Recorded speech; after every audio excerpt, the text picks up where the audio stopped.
Ready? Aim! There's too many! Anyone see my mammoth? Stubby!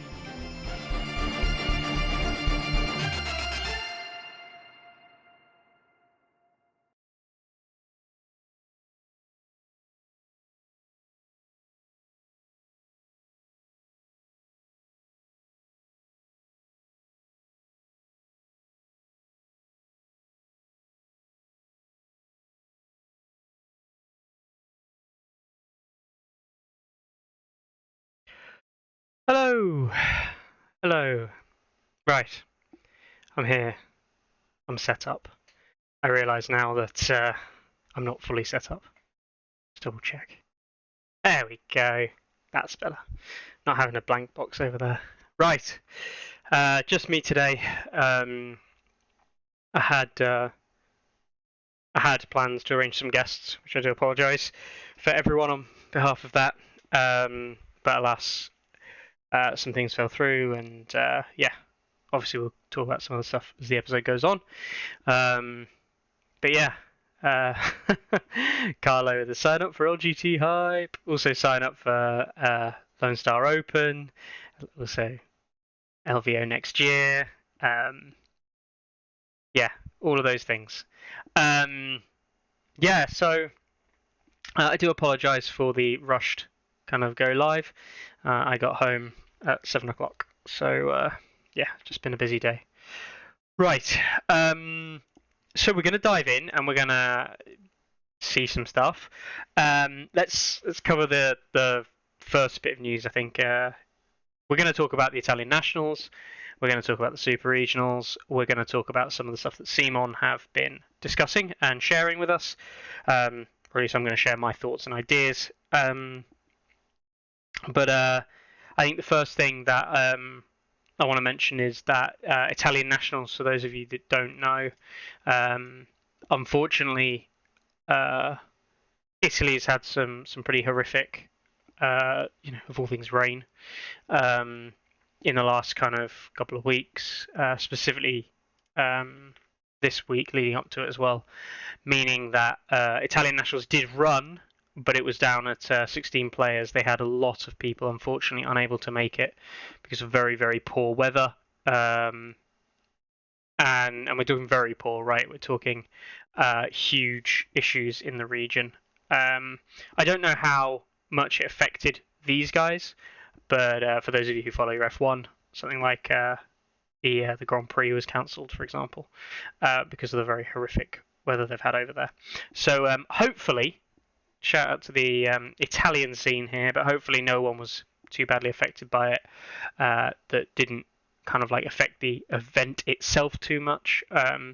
But yeah, something just to be aware of. And unfortunately, there have been people who've lost their lives as well in the event. So yeah, just unfortunateness there. Also, as Steve points out to me, I think I have my desktop audio muted for this exact reason, because Steve tends to like to send me a message at the start of an episode. Sign up for the Northern Grand Tournament 2024 as well, so that Alan can be forced to paint his army. Yes, I'll be doing that most likely later on. Data link with dropping the comment in there that I've seen multiple times. Yeah, I mean, yeah, I'm not gonna discuss the comment or obviously I have a vested interest myself. Carlo would even more so, but yeah, like it doesn't need, the conversation doesn't need to be had really anymore as to why Super Regionals wasn't on stats. But that's a matter for another day. Right, so let's actually dive in with the news, I guess. The main piece of news being that they may or may not be going live this week. Those of you who don't know, Simon had mentioned they might be going live later this week to kind of discuss some of the changes and what's happening as of late.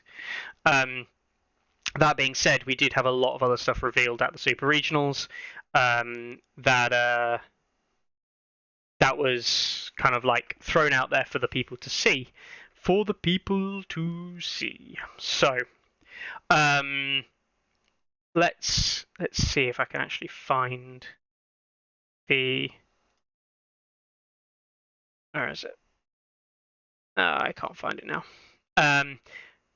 Dating says excited for Boltons. Yeah, exactly. Excited for Boltons. Now I don't know anything about Boltons, right? I literally only know what was revealed at the weekend. And then there's this video. I've not seen this video. I am literally going to watch it live. Please stop. I'm going to watch it live on here and give you my initial kind of reactions. Because people love reaction YouTube videos on YouTube, right? That's a thing that people absolutely love. So I'm going to watch it. I'm going to give me my initial thoughts. I'll run through some of the other information that we've seen as well now regarding them. I've not really been following along as closely as I should have done this weekend. So yeah, it's just we'll just see how this goes. Brian says also sign up for Northern GT. Yes, 2024, definitely, Brian. And not signing up for tournaments is a crime, and you will be reported to the police. Yes, that is true. Daniel says the finest 49 seconds of content I'll ever see. I mean, that could be true, Daniel. I watched a minute of content that we made, at least 1 minute of content that we've made, and that's utter garbage. So this 48 to 49 seconds is probably infinitely better. Yeah, so I'll just dive in. Let's hopefully this doesn't deafen you all with how loud this is. That's a bit loud. There we go.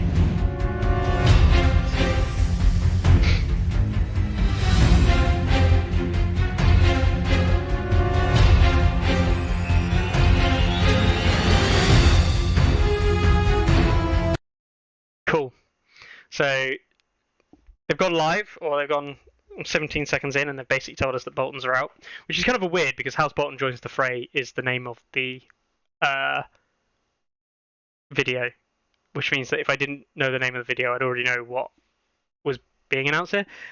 I don't know. It's just me. It might just be me, but sometimes people take a while to get to the point of these videos. Hey, it's like our content, right?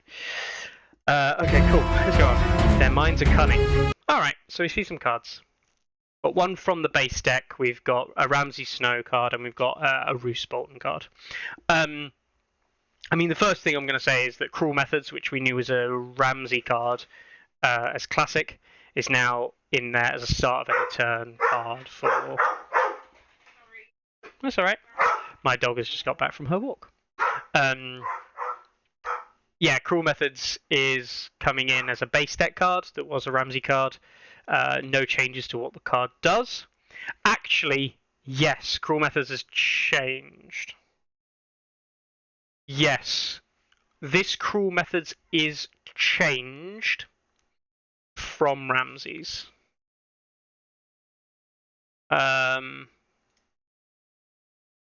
Just double checking my insanity here. So let's have a look. Cruel Methods, yeah. So this Cruel Methods, Ramsay's Cruel Methods, is spend a panic. 1 House Bolton restores 2 wounds. This exclusively says infantry, not House Bolton. So this could run Stormcrow Mercs and heal Stormcrow Mercs. It could run Stormcrow Dervishes, any of the Golden Company stuff. It cannot heal Flayed Men because that's not infantry. So yeah, that's...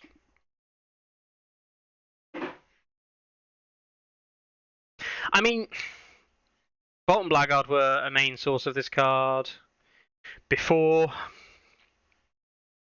They still will be, because again, it's effective runes, right? You could do it on Cutthroats, but to keep them alive, to make them do a bit harder, but like, meh. The 6 to 7 transitions you don't care that much about. As long as they're on 5 wounds, they're still rolling good enough dice for damage output. the tokens which were sometimes used. Ultimately, this was always nearly used as a healing card. It still is. Alexander says, pretty sure Dreadfort can't take neutrals.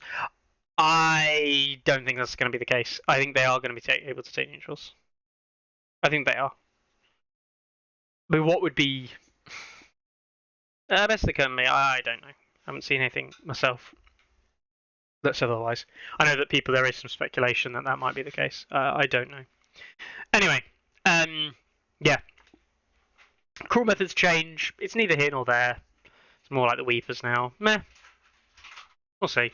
I don't know. Skin collection. Start of any turn, attach this card to one friendly infantry unit until the end of the game. So infantry again, no attaching it to Flayed Men. Each time this unit destroys an enemy rank, place an order token on this card. Enemy engaged with this unit suffer -1 to panic tests for each order token on this card, up to 2. So we're talking like a worse version of the pillage mechanic for silenced men in greyjoys. It's only people engaged. It's only -2 morale panic tests, not morale tests. Just point that out as well. So it doesn't affect your war cries of the world or any of your morale tests from like Loras overgrowths.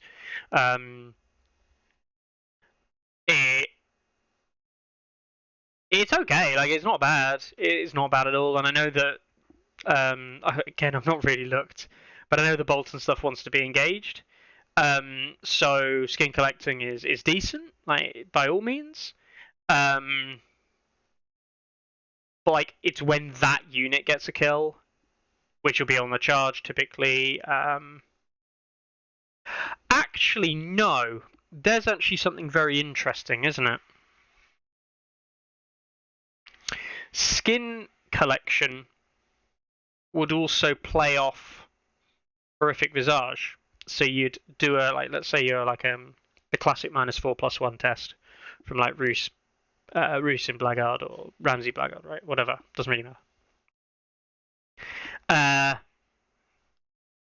You get the effect. You put it on. They attack. They lose a rank from the horrific visage test.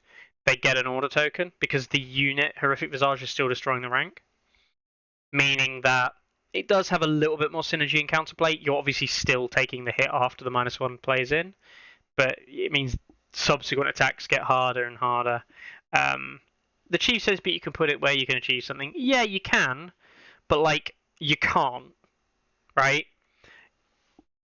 Yes, you can put it on a unit that's going to achieve something, but that's like, oh, I can put it on my cutthroats and they can have like super vicious with -4. It's like, yeah, so did your cutthroats just do an attack on the enemy and remove a rank or 2? Because they would have done that without this card. Like, it's a win more card, right? So it doesn't, like, it helps something like cutthroats finish something off, but like you just don't care because if they were doing the work anyway, the chances are they didn't need this. I guess this is the timing on this is really weird actually, because it's not after an attack, is it? So skin collection can actually happen and step in and resolve before the panic test of the attack that's removed the ranks. Okay, I can see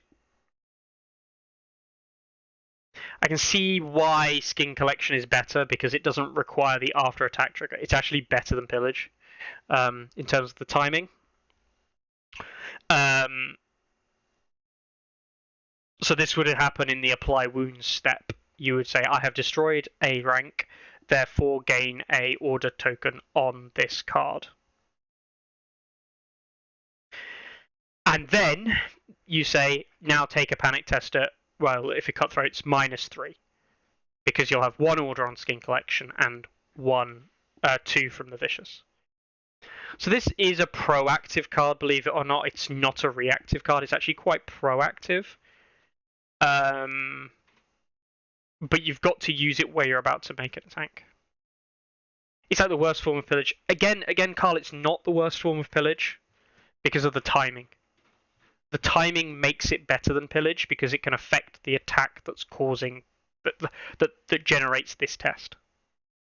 It is worse because it only affects units engaged, which means you're looking at melee infantry really, and melee infantry are bad. You know, if it was cavalry as well, of course you put this on flayed men, and it's just a different discussion entirely.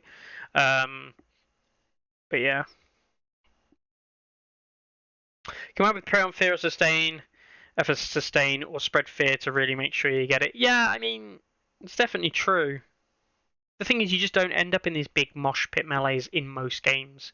Like, the most you ever get is 2 units engaged with 1. Realistically. If your opponent's got 3 units engaged with you, you've lost. Because you've probably got 1 or 2 units on the board left. Or you've lost because you've managed to get one of your units ganged up on by 3 enemy units. Like, yeah, I don't know. Like, just think of the number of times you attack in this game. Most things attack. If you're melee infantry, you're probably, assuming you've got no relentless like we saw before, and none of like John Hunter shenanigans, where we're talking about attacks from things that require melee and aren't comboing off lots of assault orders and things like this. Most things in the game get engaged once or twice a game. Maybe spend 1 or 2 rounds engaged. Two rounds probably would be, I say, where the average is. And most of those things will probably make 3 to 4 melee attacks in a game. Range attacks are different. Range attacks there are more. But yeah. Like, skin collection is decent. It's not an amazing payoff, but the trigger is easy. Start of any turn is easy. The condition destroying an enemy rank is real easy. I would fully expect you to destroy ranks. You can actually put this on your archers that then destroy ranks with attacks and get skin collecting from your archers, which then makes them harder to engage in melee, I guess.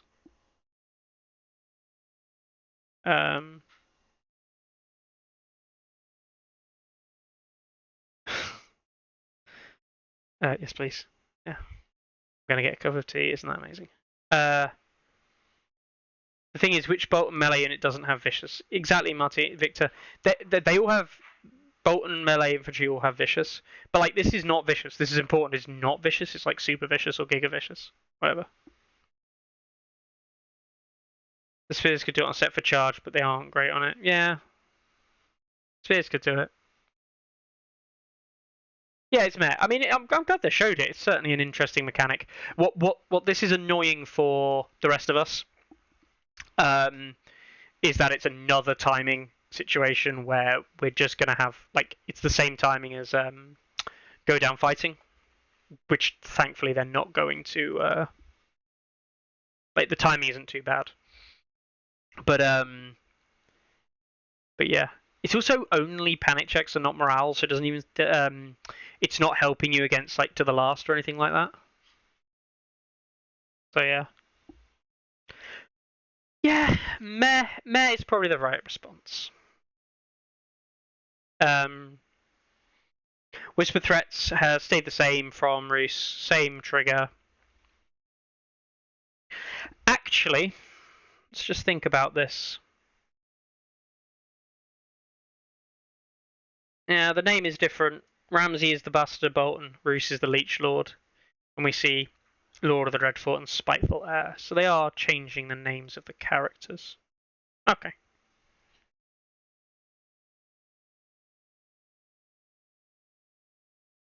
It does make Panic less dicey, and Panic less dicey is always going to be a positive thing for a faction built around Panic.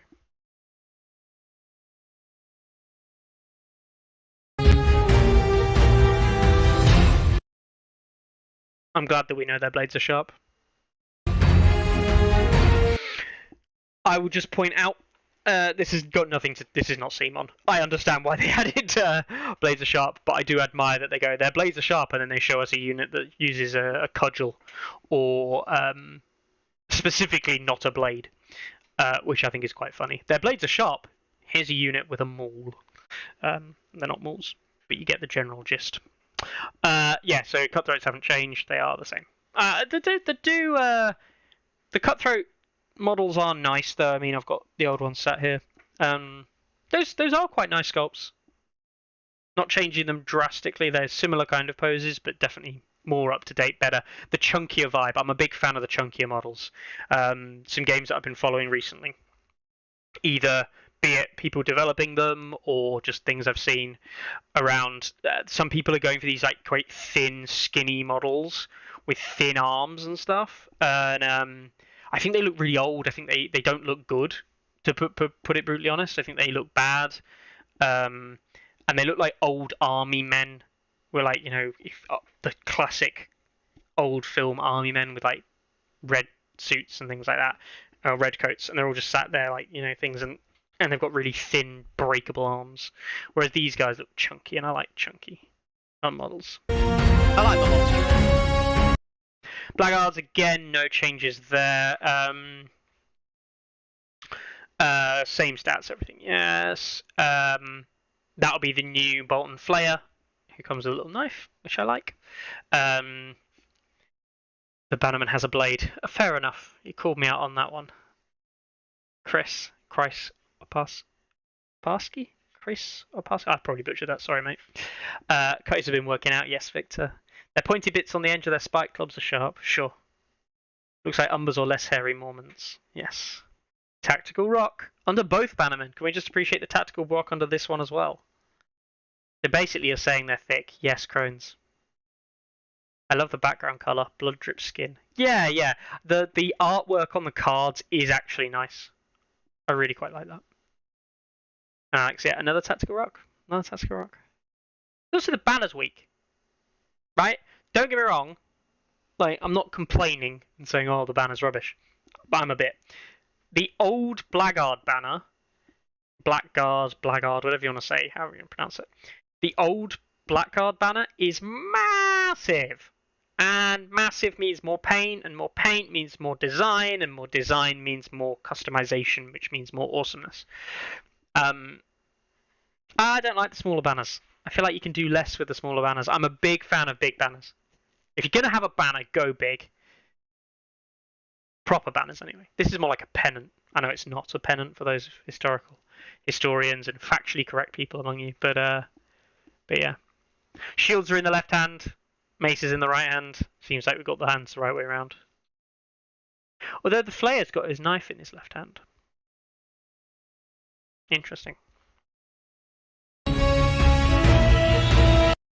So yeah, the Dreadfort archers, these were revealed. The stats for these were revealed last week. At the Super Regional. They're in this video. Hey, we can talk about them now. Sculpts look alright. Let's get that out of the way. Do think the helmets are a little bit silly, and I've never seen such a rewording on Stark Bowman ever. Like, let's actually pull up this and pull it alongside Stark Bowman, right? So, we have the Dreadfort archers with Ruthless Volley, ignoring units and terrain when determining line of sight for the ranged attack. Thank you. That is exactly the same as Stark Archers. Cool. 5 movement, 774. That's the same as Stark Archers. 774 on a 3+ long range. 543 Stark Bowmen hitting on 5s. I think are 553, aren't they? I need to double check, but I'm 90% sure they're 553. So really, the only change stats-wise, 543 on 5s. The only real change between these guys and Stark Archers is that 7 morale, which is of course the old Stark morale for Bowman. Stark Bowman recently going down to 6 morale in the latest patch. This conveniently doesn't say Season 2, it says 2021 down here. So maybe this will actually at release, this might be morale 6. That might be wishing a little bit too much. We will see. So, ignores units and terrain when determining line of sight. Cool. When attacking engaged enemies, it gains precision and may re-roll any attack dice. Your friendly units engaged with that enemy suffer a wound. Okay, so there's 2 things here. The engaged enemies, precision and re-roll. Precision is actually pretty goddamn nuts in theory. Where we say nuts theory because it's like, oh, but I'm engaged with a unit with skin collecting, with IP, with any other ability that says that, and it means I'm gonna guarantee a panic test because even if they're armor 2, I might roll a 6, and I will get in there with my precision, cause a panic, cause a wound, and cause a panic. You're also getting rerolls, which makes those precision hits a little bit more valuable, and more importantly, more likely. You're simply likely to roll a 6 with rerolls hitting on 3s.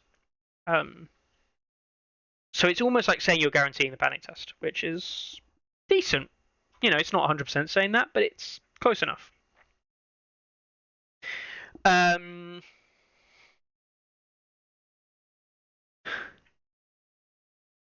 Oh dear, I'll read that comment out in a minute.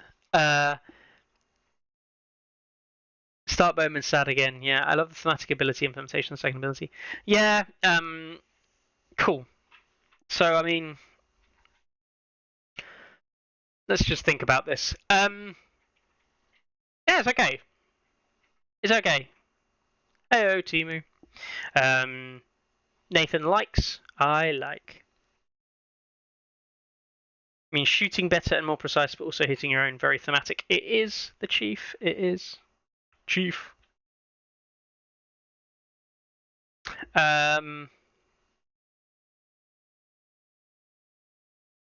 Start Bowman and Dreadfort archers go to the same archery academy.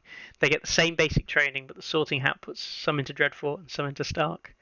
No, it's they get a personality test. They do a personality test, and if you enjoy killing people too much, you get added to the Dreadfort people. And if you actually don't enjoy killing people and instead hunt deer, you join the Starks.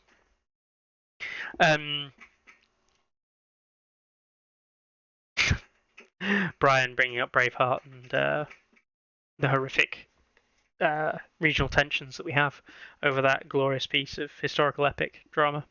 No, it wasn't real.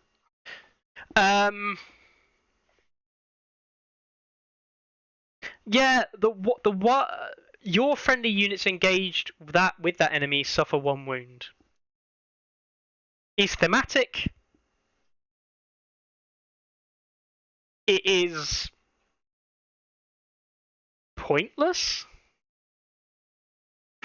I'm trying to. I'm actually trying to work out the value of that. I assume they still take a panic test on your unit, right? Like, that's what you always have to take the panic test. So the question is, just taking 1 wound. I don't think I care. I actually don't think I care, which is quite thematic for Boltons if you think about it, really. Do you care if you do 1 wound your own unit? Not really.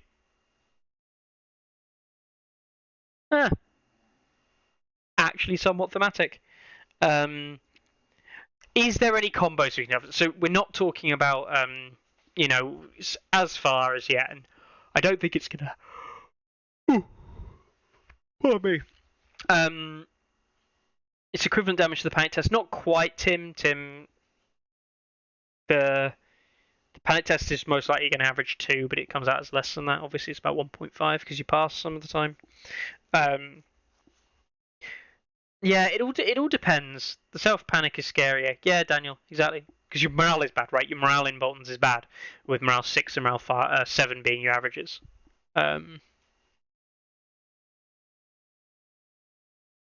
Yeah, the prey on fear. See, here's the thing. Again, timing. Your friendly units engaged with that enemy suffer 1 wound.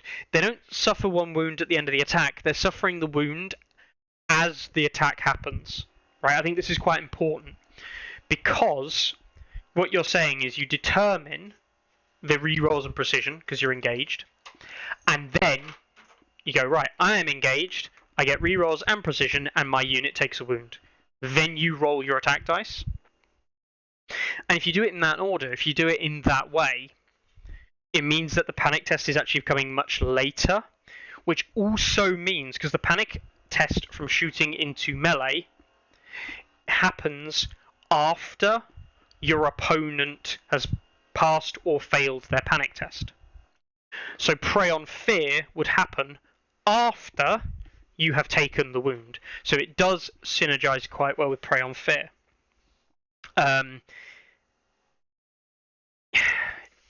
Yeah. I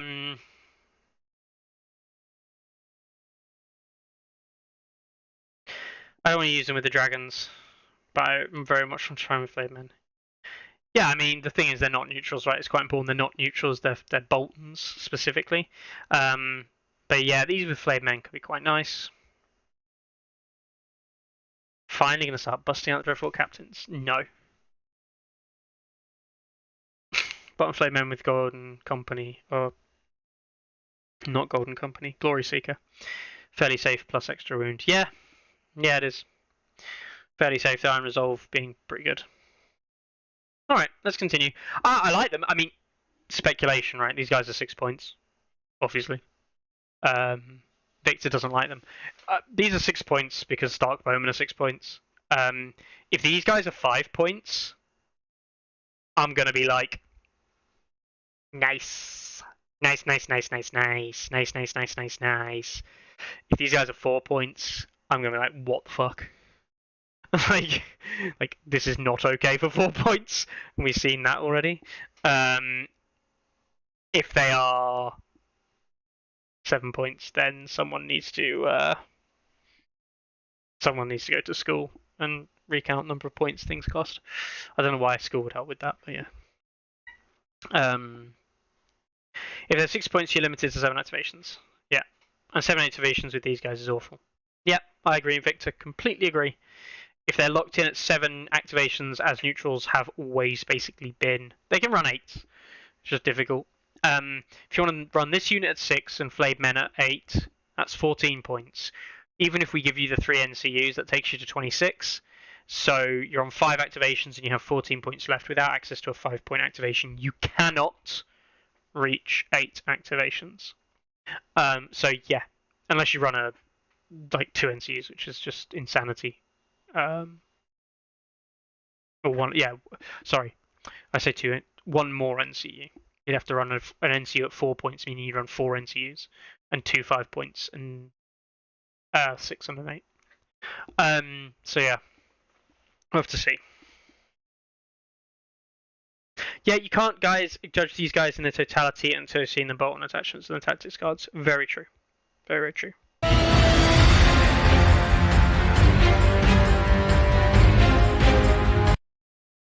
You know how I said that we were really good with 4-point NCUs? I noticed 2 things in this picture. Walder, good cost. Cost that is able to be used. I see 5-point cost over there, and I go, either Corrin level, probably pretty good. Tycho level, pretty good, but hard to justify. Or, I don't know, Hizkar Zolorak. If you don't know who I'm talking about, for those of you who are uninitiated in your Targ list building skills, first of all, get better Targ list building skills. Also, this is Hizkar Zolorak. Do you remember him? No, nobody does. Okay? Shit. Right, let's go back to the game. So, Jane Poole, the rumours are that she has some kind of once per game ability where your opponent controls something. I don't really know. I've heard rumours about how she works. I don't know. I see 4 and think playable. I see 5 and think, oh, I'll have to think about that. Well, they know that a Flame Man has no secrets. The artwork there's really nice. And doesn't actually match the model. But you know, fair enough. Was that what that was? Just a piece of artwork? I mean, it's nice. If this is the new Dreadfort captain, he is nice. Cool.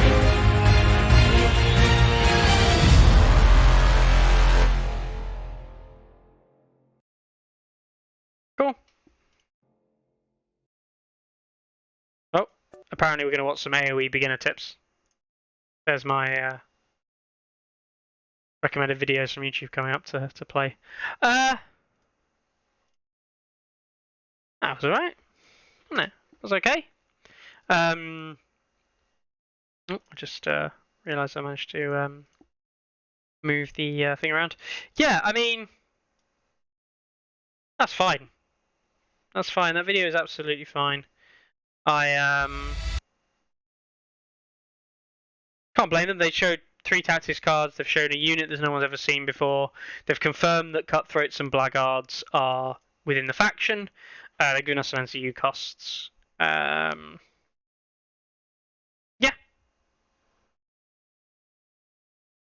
Yeah. Okay. The helmet is very Blood Bowl, says Tim about that guy's helmet. It is, isn't it? It is very. That model is very Blood Bowl. The art's not, but the model is. You missed the beginning, it seems. Don't worry, Carl. You can watch it back. It's live on YouTube. Not live on YouTube. It's available on YouTube, not live. The video is not live. That's not how videos work. Recordings, no. I don't know. Been a long day. I didn't like the model's sword very much. Probably looks better painted. I don't know. I quite like it. Paul, only on stats, there's 49 seconds, take 49 minutes to discuss. Hey, we're 9 minutes short of that, thank you very much. I don't know if people like that or not. Do people like that it takes me an hour to discuss a 1 minute video? Or do people hate that? Oh, I don't know. Maybe I hate that. I don't know. You tell me. Yeah. Yeah. Cool. I mean, it's a 1 minute video. What more can I expect? It's. I think it's fine. Give it a thumbs up. Which reminds me, if you like the videos that we do and like some of the cool things that we react to, you give this video a thumbs up. I don't know how it helps us, but it helps us with all the YouTube stuffs. I don't know and I don't care. It's shameless self-promotion.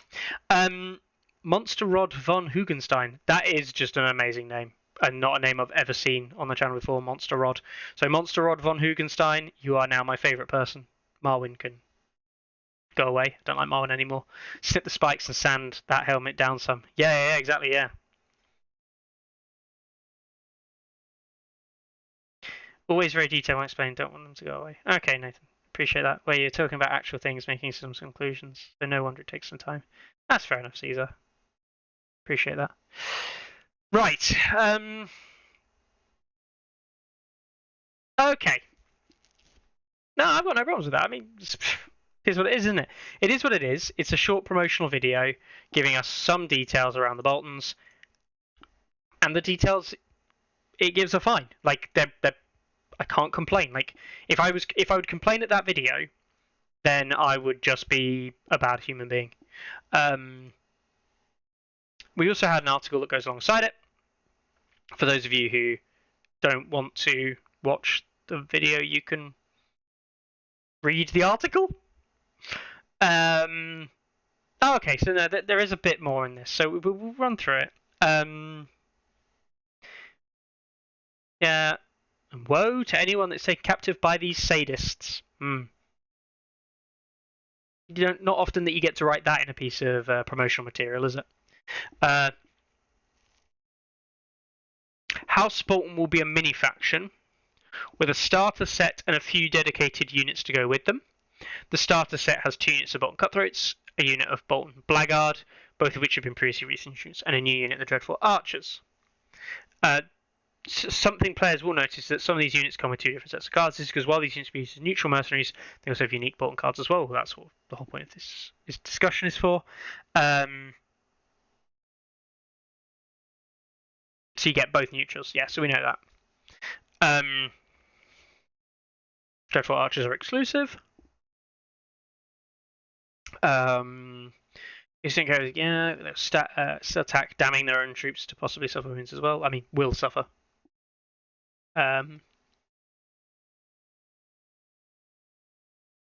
So we've got Jane Poole and Fat Walder as completely new characters. Yep.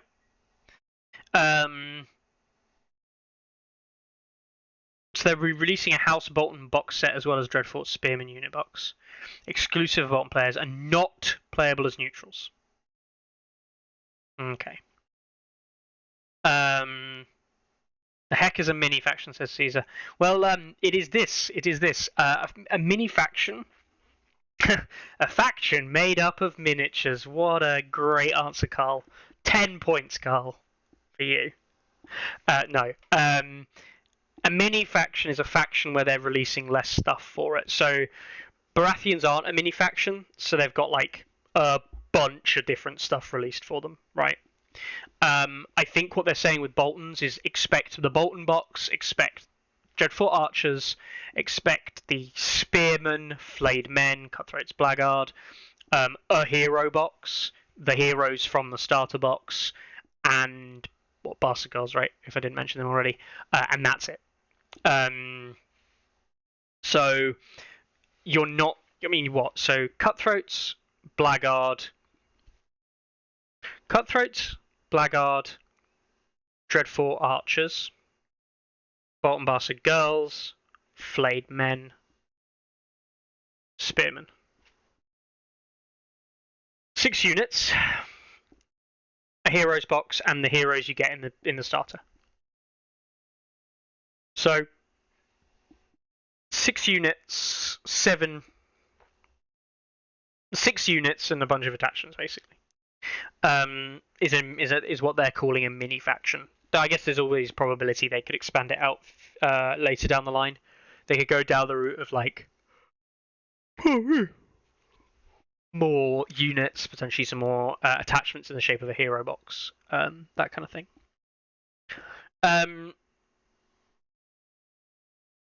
They wouldn't call it a mini faction if they meant just an unsupported faction, right?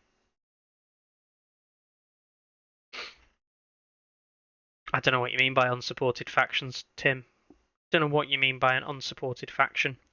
I don't know what you could possibly mean by an unsupported faction. No. Sorry, Tim. I don't fully understand your comments about an unsupported faction. There's nothing there that I could possibly read into what you mean by unsupported. I have. Oh, sorry, guys. I just realised I've loaded up another page accidentally, not deliberately at all, in relation to Tim's comment that was previously made. Anyway, yeah. God, I'm passive aggressive tonight. You don't think they'll rebox Cutties and Blackguards? No, probably won't, Carl. Martell's currently a mini faction. I actually love that. I love that question, Caesar. I don't even know if it's meant to be ironic or not. You may well just be genuinely asking me, are Martells a mini faction? Answer in short, let me just zoom back in. Let's see, I need it to reveal my deep dark secrets, otherwise known as the square root of 49 equals 13, which isn't true. Why have I got that written down? Oh, Christ. Write some random shit down, don't I? Okay, so. Yeah, Martells aren't a mini faction. Martells are going to get more unit boxes, more hero boxes. They're going to have a lot of other things down the line. I think what they're trying to, and I don't disagree with Simon here, by the way, they're trying to temper expectation by basically saying, don't expect a lot of Bolton stuff. So yeah. The concept of mini factions existing. Yeah, I mean, I think it's just their way of saying, like, this is good. Don't expect this to be as big as the other ones we've got releasing, which I think is fine. I don't know why they need to call it a name and just don't say that. I don't actually know. Did they actually say it? Yeah, I mean, it's not a mini faction so much as they're probably just saying it's a mini faction. You know what I mean? Like, yeah.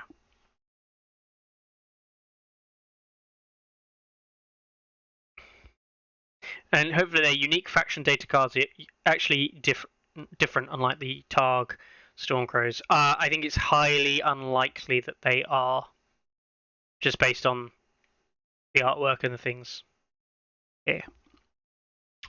So it'll probably be the same. Along with that, the starter sets includes House Bolton versions of the stat cards for Bastard Girls and Flayed Men. The neutral units aren't in there, and the Bolton exclusive stat cards are, so that's good. Future reprints for House Bolton units that can be used as both neutral and House Bolton will contain both copies. Okay, that's fair enough. That's good. So any reprint runs they do will have both Bolton and neutral cards in them. I appreciate that. Not like I actually don't care that the cards are in. Like, genuinely don't care. I opened a box the other day of, what was it? Black Tide Chosen. I was like, oh, it's nice to open a new box. I haven't opened a new box and got these out to play for a while. Opened them up and was like, to one of our more casual members at the club, oh, what kind of stats do they have? I've never seen them before.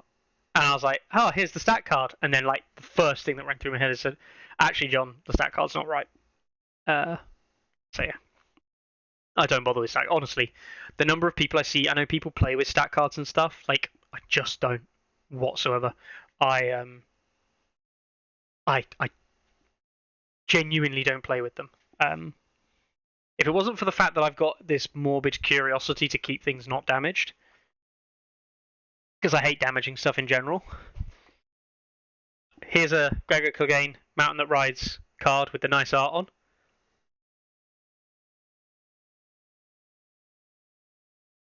I will genuinely rip this in half if we get to over 100 people at LGT this year. Okay, sign up to LGT and make me rip this card in half. I'd gladly rip this off on stream. I don't know why I've set the bar so high for that. I do not care about these things at all. So, which is a shame, right? Because they're actually a big part of the game. But yeah. Cool though. For people who do need them, it's cool that they get the cards. The lands of Westeros are dangerous. There are many unscrupulous individuals about. One must be wary when travelling. Oh, good traveller. If someone finds themselves straying into House Bolton's lands, they must even be more. They must be. I can't read. They must be even more on guard. And if someone finds themselves straying into House Bolton's lands, they must be even more on guard. Yeah, that is grammatically correct. It just doesn't sound right. And would do well as to leave as quickly as possible. That's fine. But now that House Bolton has their eyes on the Iron Throne, is anyone truly safe? Answer, no. No one is truly safe in Westeros. That's got nothing to do with the Boltons being around. Like, if you know anything about Westeros, if this is your first time in Westeros, like, it's dangerous. Right? A lot of people die in Westeros. Like, you might just be walking down the road one day, taming a crop, walking your goat, and like the Mountain That Rides comes down the road and just chops your head off. Right? And it eats your goat as you're bleeding out. Like, no, it doesn't even kill the goat. He eats it live in front of you. Right? That's Westeros. That's like a standard Tuesday. You wake up the next day, it's Wednesday, don't ask me how you got your head back on and why your goat's still alive. You take your goat out for another walk, the Mountain That Ride runs down the road and does it again to you on Tuesday and Wednesday and Thursday.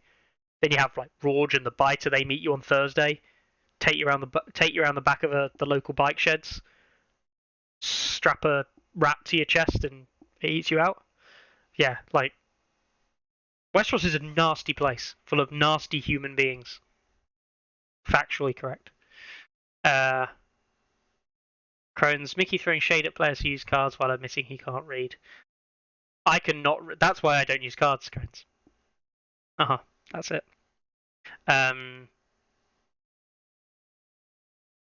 not sure the Boltons ever set their eyes on the Iron Throne. Probably very true, Daniel. I don't know. Roose Bolton. Has Roose Bolton ever been to King's Landing? That's actually a genuinely interesting question. He may well never have been to King's Landing. Terror, just like real life. Sad but true. Pry my cards from my cold dead hands. My cold hands. My cold hands. Pry my cards from my cold hands.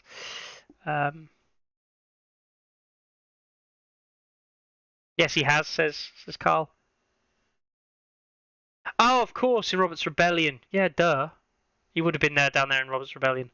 And he would have been in the throne room, I'm guessing, when Robert's Rebellion basically ended. But yeah, he definitely hasn't been like, if you think of like the standard timeline for Game of Thrones. Ramsay legitimately may never have been to King's Landing, and thus never seen the Iron Throne. So yeah, just I can imagine Roose has, just because Roose is a lord and has been a lord for some time. Yeah.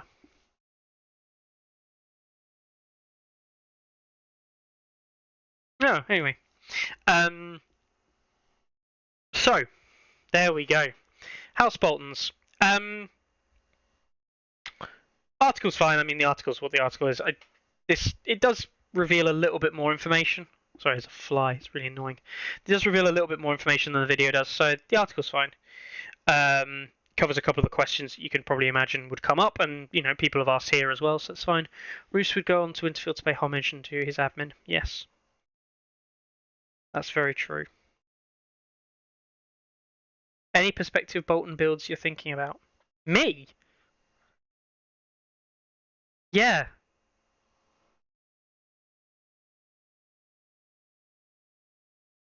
Don't play them. That's the build I'm currently thinking about. No.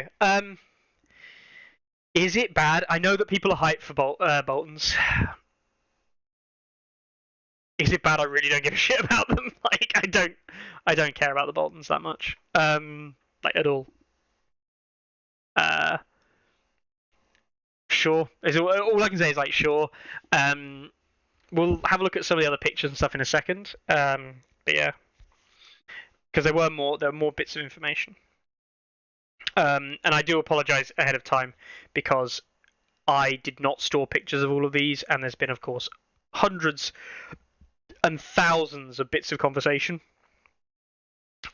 regarding the various aspects to this. But thankfully, we do have one person who is on hand to help. So let's have a little look. Because there was an article released earlier today, about 1 minute past 7, so just as we went live, which was Carly's article around some various things. Look at all the awesome artwork that we get to look at later on today. So I will have a look at this article later on, but it's got some of the various different things. So some of this we've seen before. That's something else. Steelshanks is the only commander in the Heroes box. They've only got one commander in the Heroes box, which is going to be Walton Steelshanks. And his cards were revealed. So let's have a little look. Let's have a look at what the cards were. Again, all the pictures are available here. So let's load up this one. Shout out to Chrome Badger, by the way. Chrome Badger, who was doing all of the awesome work reporting on what was actually happening at the Super Regionals. He was one of the main people getting information out there. Wasn't the only one. Brett obviously took a lot of pictures on the day and released quite a few of those out there. There were other players as well, but Chrome Badger was one of the key ones. So yes, that's Alex. It was in chat, right?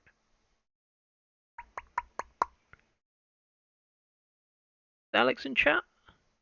I'm sure we had an Alex in chat a few minutes ago. Yeah, Alex Kirkendall, who had all the chat. So thanks a lot, Alex, for all of that. And yeah, thanks Carly for writing the article up, of course. Right, so yeah, this is the Bolton Dreadfort Spearmen, and we can see them at 5 movement for 5 points, and they have set for charge, and they have a 4+, and I'm going to throw out there a 774 attack profile. So yeah, no surprises there really. They are supposed to have another ability, totem ability that messes with morale, not the same as other similar abilities. No idea. No idea what that could look like and what that could be. It just exists on the unit as another ability that affects morale. Cool. I'm thinking it's like a weaker version of IP on a 5-point unit, probably. Which would make sense and play into what the theme and the faction does. What a gamble on that attack profile, says Howard even. Yeah, it's such a high level gamble, isn't it? A 5-point unit of spearmen with a 7/7/4? How dare you insinuate such ridiculously high risk gambles? And I'm like, yeah, but that's what they all have. And everyone's like, yeah, you're right. Armor's probably going to be 4. Morale's probably going to be... Actually, shield and no plate. Shield and leather. Armor might be 5. Fitting in with Martel Spearman. No, shield might lower them to 4. Hard. 4 or 5 morale? 4. No, there'd be 6-point unit for 4. 5 morale, 5 armor, sorry. 7 morale. Calling it. Buff friendly units and debuff enemy units. Okay, I think it's the silence men thing, but different. Brilliant. The second one is tack reposition. Dreadfort Spearman, Martel Spearman. Sorry, Martel Spearman. Sorry, no, Martel Spearman. No, sorry, that's not what I meant. I meant totally Dreadfort Spearman. Sorry, Martel Spearman. I've forgotten. Anyway, let's read the. I haven't read a good flavor text yet. Come on, let's read a good piece of flavor text. House Bolton's spearmen are indoctrinated in the combat ethic of causing fear and panic amongst the enemy ranks. Their helmets and shields are designed with extra spikes purely for terrifying effect.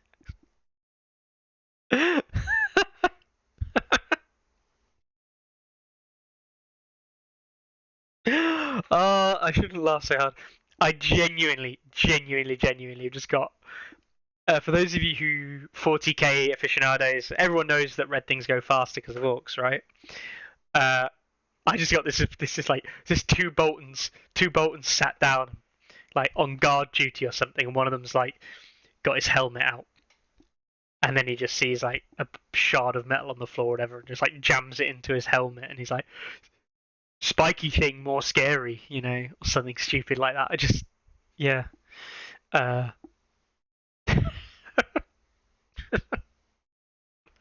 Hedgehogs, the most fearsome animal in Westeros. So spiky, so fearsome. Oh god. I don't know why this makes me laugh so much. It just does. Their flavor text always makes me laugh in some way. The spearmen are trained to strike up points on foes that will cause maximum pain, but not kill their opponents, leaving plenty of prisoners for the sadists in House Bolton to do with as they will after battle. I mean, that's fair enough, but like, it's a battle. If your opponent is in pain, they can still fight back. Is this just saying, is it the spearmen are trained to strike at points on foes that won't kill them, leaving more House Bolton men dead on the field as their opponents continue to fight back? Oh well, sure. No questions. I always enjoy the flavor text. Flavor text is funny on these things. Are we the baddies? Sharpens helmet spikes. Yes. Yes, you're the baddie now.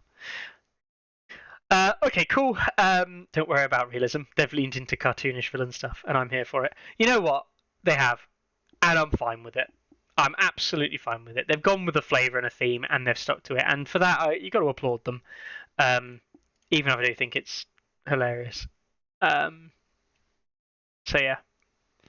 Okie dokie. What else have we got? We've got. I'm going to apologise because some of these images are not the cleanest. Here we go. Here's the cleaner ones. So we have Tybalt at 4 and Sour Allen. So Tybalt will be a 4-point NCU, I hope. And Sour Allen, a bastard's boy. The first bastard's boy attachment included in your army is free. Ah, brilliant.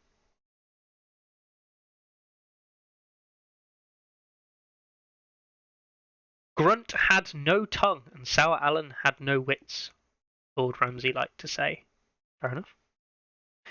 Tybalt, Maester of the Dreadfort. Good to see more Maesters in the game. Don't we love a Maester? No abilities. 4-point Tybalt is going to be used. I'll just tell you that for free. What else have we got? We've got these boys. We've got Ben Bones, the Kennel Master, who is 1 point, and he's reduced to 0 if he's in Bastard Girls, which is nice.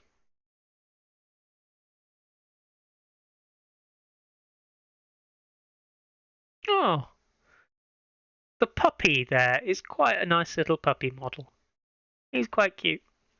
Not gonna lie, Tactical Rock is Tactical Rock, but yeah, I like that. Let's read some more comments. Let's see if it was. I feel like anything not written by an AI in it is now premium product, so I'm fine with it, says Tim. Yeah, I agree. Can Sub of Wound not be dealt for something cool but underpowered? Yeah, interesting. Tybalt is only in Winds of Winter, by the way.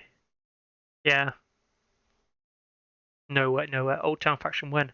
Look at my Martells in that picture. Are those your Martells? Oh, they are actually now, Ivan, aren't you? Aren't they? They're your Martells now. Yeah, hot take. I think these Chaos Spearman models are ugly as sin. Nice, Joey. Ben Bones trains the hounds to fight wolves, so expect BG to get better in combat. Yeah, something like that. A free attachment, like, do you know what I find really funny? Like, really funny. One of the discussion points that I'd mentioned on Tourney Ground, I don't know which episode, and the problem is, right? I'm going to preface this with something. We talk that much shit on Tourney Ground because we just talk so often that whenever we come up with ideas, like we come up with a lot of ideas, right? That's not to say any of them are good or worthwhile, but we come up with a lot of ideas. If we come up with a lot of ideas, we're bound to have ideas that are then copied or used elsewhere. One of the ideas we definitely came up with and discussed, I say copied or used, that doesn't mean they're even listening to us, just we're not responsible for these things. It's just that you can kind of semi-guess what's going to come up.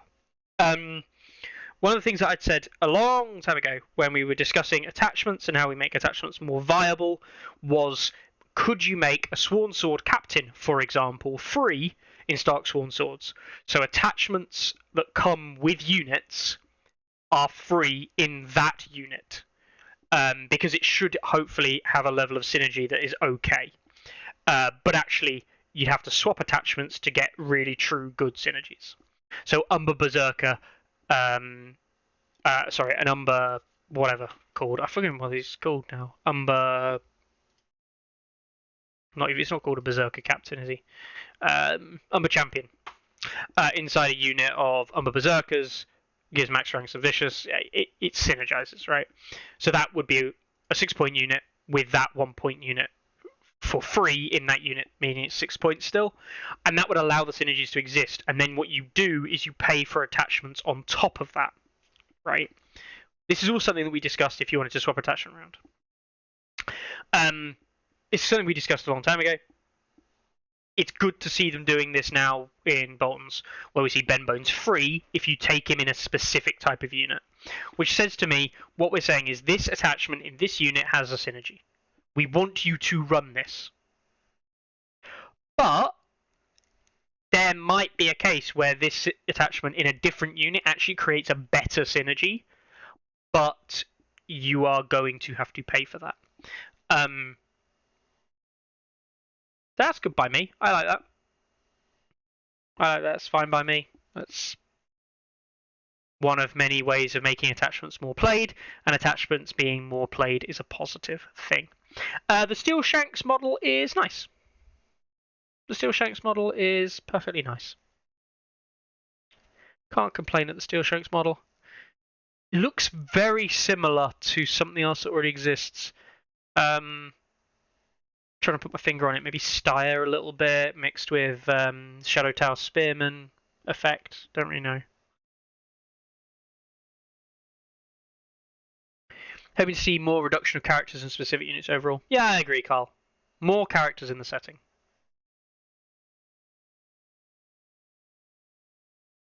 More attachments in the setting is a good thing. Some pictures of the starter sets units, which you've seen now in the article anyway, so it's fine. Here we go. We get a much nicer picture and much more highly rendered picture of the Ramsey sculpt and artwork, which is, nice. It's clean, it's nice, it's got that chonk to it that we like. So I'm happy with that. And also the new Ramsey, and I do quite like the new Ramsey. I like that model. I like the Jamie model when they gave him his tactical rock. Sure, I know it's a bit tactical rocky, but I'm a big fan.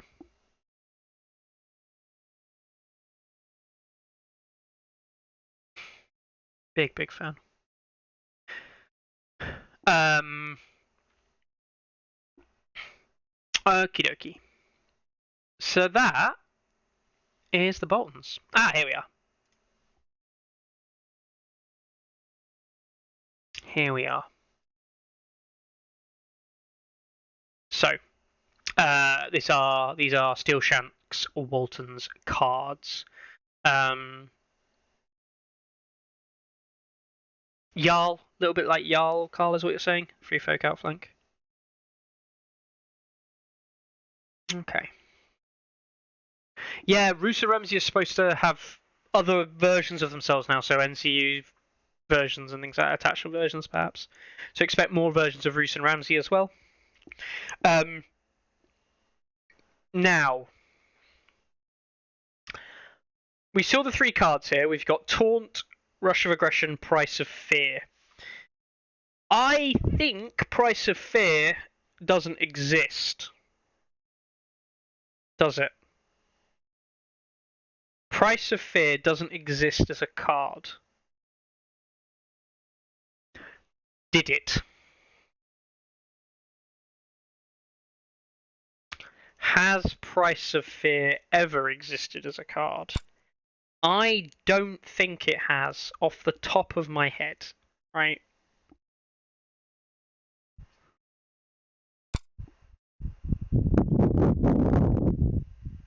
I'm confused. Price of Failure. Worth the risk, worth the reward. Not Price of Fear. Yeah, I don't think so.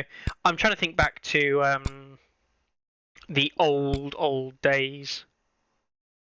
You can probably hear that clicking. That's me going through and looking up the old tactics cards from 1 point. Well, I'll say 1 point.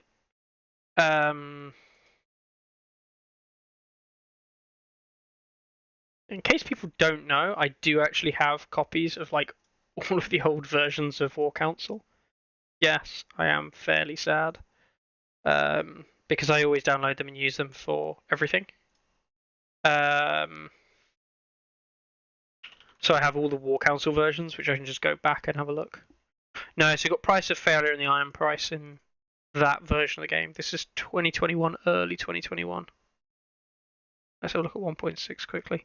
But yeah, so yeah. Be nice to store old versions rules somewhere. I mean, I literally have all the old rules as well. People saying Price of Fear probably forces a fail but costs you wins. I like that idea, forces a panic fail, which is very powerful, right? I can't hesitate to say this enough. Forcing a panic fail is incredibly powerful. Like more so than damage from a panic. Specifically, if you can do a lot of damage, it helps. See, killing things. But forcing a panic fail is controlling objectives in Feast for Crows and in Dance with Dragons, or dropping of those things as well, of course. It is knocking a rank off or killing some unit models through what otherwise would be a good morale. It's allowing things like Warrior Sons to not have their they generate their faith tokens. You know, they use their last harden and then you can force a fail, which means no panicked with no hardened tokens anymore. That is very powerful. Do you know where all this releases, or shall I check my preferred Russian website? Harrison, It is supposed to be coming out in August and September this year. That's what we were given.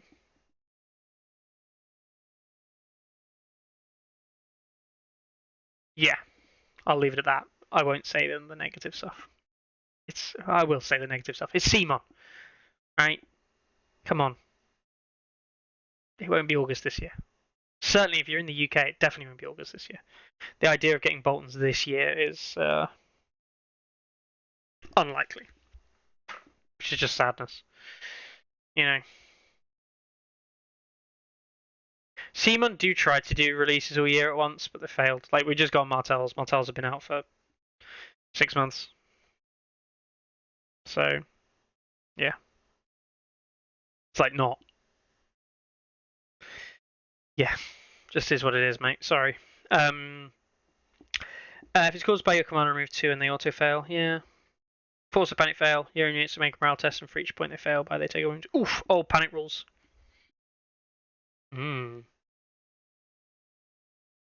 Which country is the only one not to get it in August? Pool? It's going to be UK. 100%. Yeah, I mean, Data wish to figure out basic logistics. Yeah, I mean, I just wish they'd give love to other parts of the world outside of certain areas, and try and really work on fixing the issues that they have with product getting out in a timely manner. You know, this is not the designers, this is not the developers. CMON really is at that point, and Asmodee's partnership, which, yeah, just killing it a little bit, unfortunately. All right. Anyway, let's not go down that route. So yeah, taunt on a card, fine, right? Absolutely fine. I don't like the kicker on this card. It says that if it's Steelshank Walton's unit, they also become weakened. That's going to be 1 unit, which means that this card is just taunt, which is fine. The kicker is just not. It doesn't affect enough units to be amazing. Rush of Aggression is our auto 6 charges, which has been an abject failure on the commanders that have it. Torment has it, which is not a very good commander. For Free Folk, one of the few negative commanders, I believe, inside the faction. We've got one of the worst commanders in the game, Andrew Estamont has it, and Victarion Greyjoy, one of the worst Greyjoy commanders and one of the worst commanders in the game. So yeah. It could be Rush of Fear, says Caesar, hopingly. Taunting to set for charge or heroic visage, yeah. Good. Taunting people into your Black God or Spears is pretty sick. Yeah, completely agree. But again, you're running a 7 activation list, as we currently understand it, which means that getting these kind of taunt situations is just hard. You have to be kind of quite assertive with the defensive pieces, which if your opponent knows how to play around it and has seen the traps, it's very easy to play around if you know the trap. So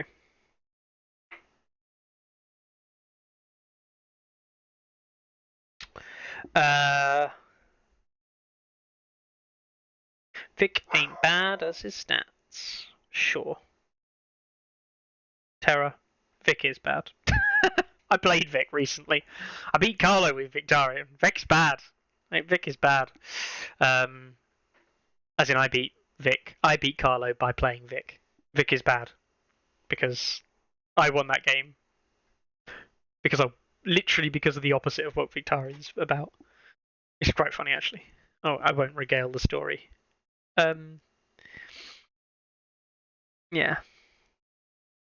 Vic attachment is OP, hence his 3-point attachment cost. Yeah, really OP. Sure, I think it's fine. It's fine. Obviously, you can't. It's hard to evaluate without his attachment and without his third card, because it depends on how good the third card is, and like we discussed so many times, it also depends. It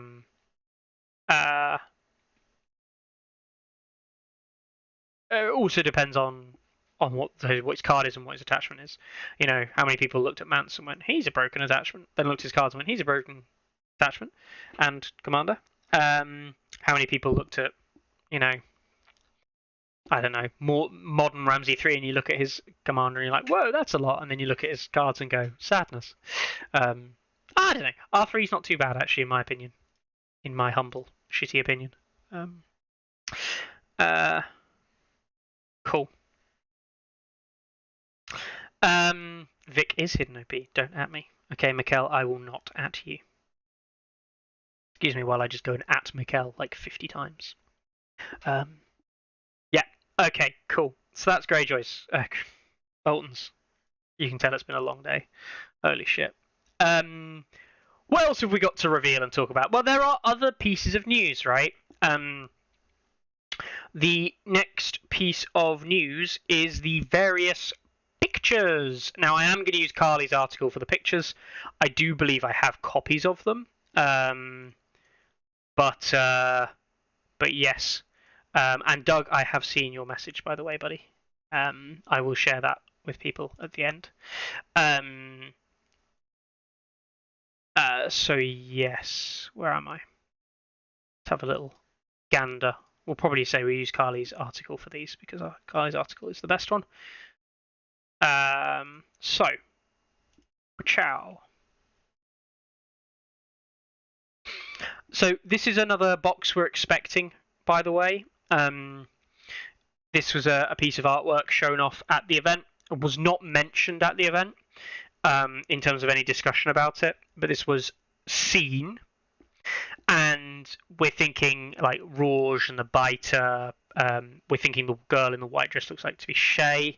That looks like to be the Hound, like grabbing area, the Hound removing area from the building.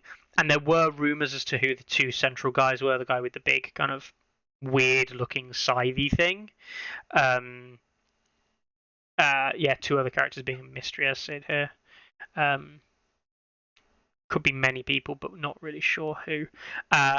Evil Sanchez, the new Chicken NCU. Yes, Chicken NCU confirmed.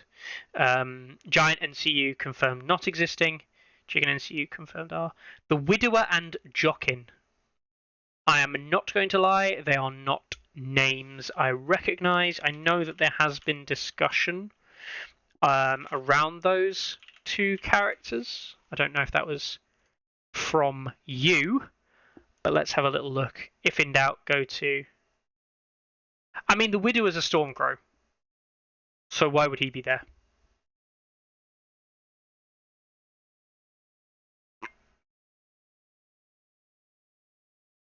I'm going to read this, hang on.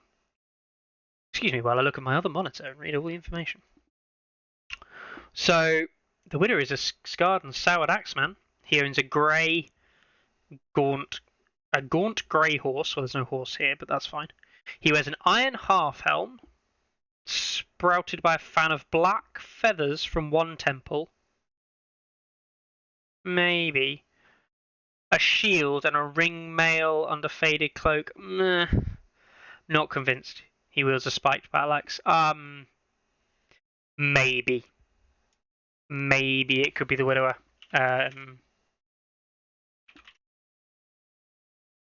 It's a neutral heroes box. Why is a Rooster with Peter and Varys? I guess there could be Stormcrows. That's very true. I do apologise. I did forget that this is meant to be a neutral hero box, isn't it? And Jockin's in the Archers. Brilliant. I have no idea what Jockin does, apart from exist.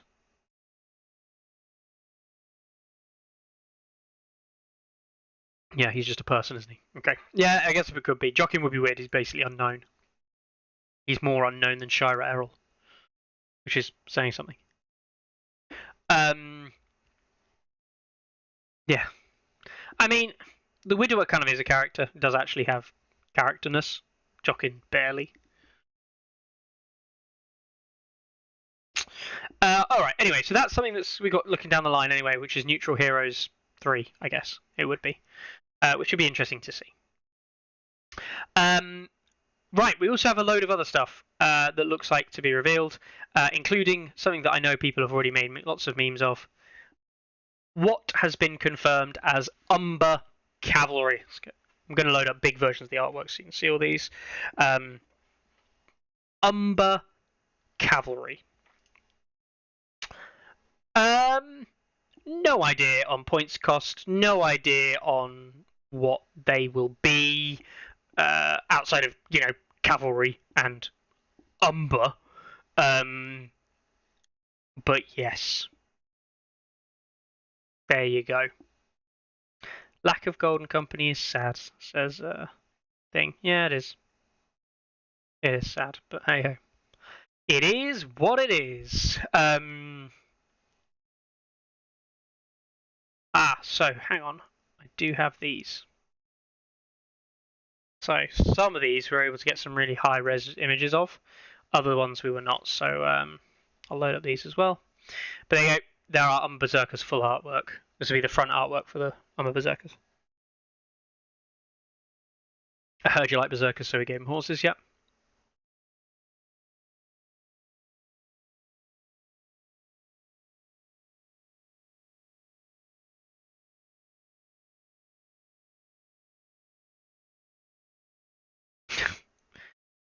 Golden Company could be a mini faction, says Carl. Yeah, based on what they're doing for Boltons, it could be very true. Change the panic to crit blow and devastate impact. Yeah, for instead of Nuclear Game Brigands. I mean, they look like they're going to be some kind of like light to medium cavalry. The problem is Outriders fill the role at the moment as light. So if these guys step in as an Umber cavalry unit at 6, they're either going to be better than Outriders or worse than Outriders. In which case, why would you take Outriders? Or they're going to be a cavalry unit at 7. For Starks, I really wouldn't like them coming in at 6 or 8. I feel like you're just muddying the waters too much. Could they be a cavalry unit at 5 for Starks? What? What? What? What?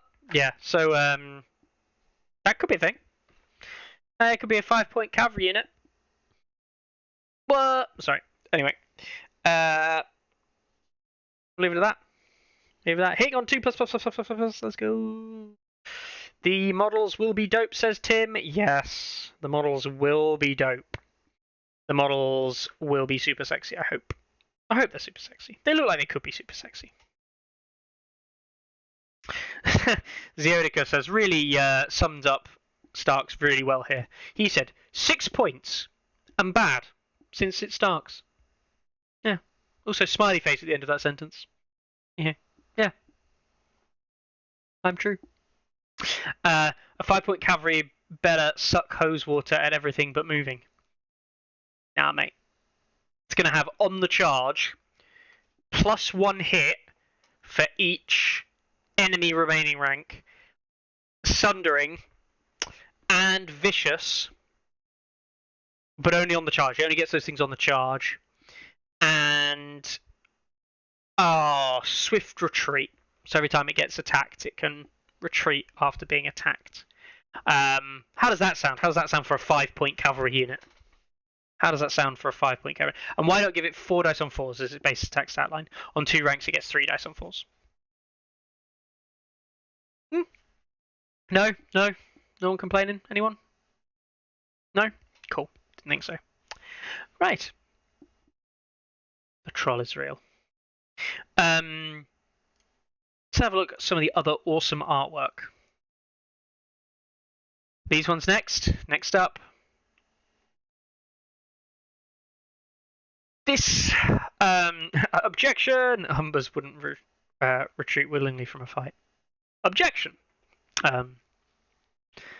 So these are Martell Enforcers. Let's call them Enforcers, because I haven't got a better name for them. Dems be looking like they're from Starfall. So, Starfall Enforcers. How does that sound? Starfall, this is the Starfall Police! Put your weapons down! We have you surrounded! Do you think they're scared to make Starks good again because of how good they were previously? No, Harrison. I just think that... again, I can't comment on balancing. I just can't. Not anymore. I don't necessarily think they're very good at it. I don't think that they understand the game the way we play it.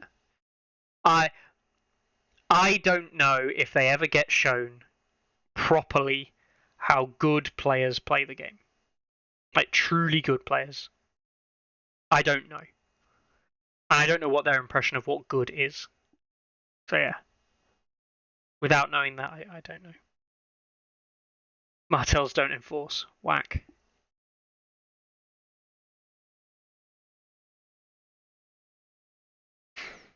Starfall Hunters, says Evan. Yeah. 6-point infantry unit with Sundering and Sentinel. I love how we're literally randomly guessing things now. It's great. It's absolutely amazing. Cool. Yeah, I mean, the artwork's nice. Can't wait until Martell enforcers immediately outshine Brazen Beast. It's okay, Crones. I got some good news for you, buddy. I got some good news for you because the next picture is the Pit Fighters. Oh yeah, these are the name that we've known for ages. They're Pit Fighters. Who are they? Pit Fighters. What do they do? Fight in pits. These are your Targaryen Pit Fighters, which is, I really hope, come with a rule that says you can't run these alongside Hurricars. Just because the artwork is them killing Hurricars by the looks of it, or being killed by Hurricars, or something. I also appreciate that there's a dragon in this picture, but the dragon looks like it's got a really weird head. Like, the dragon looks like it has a beak.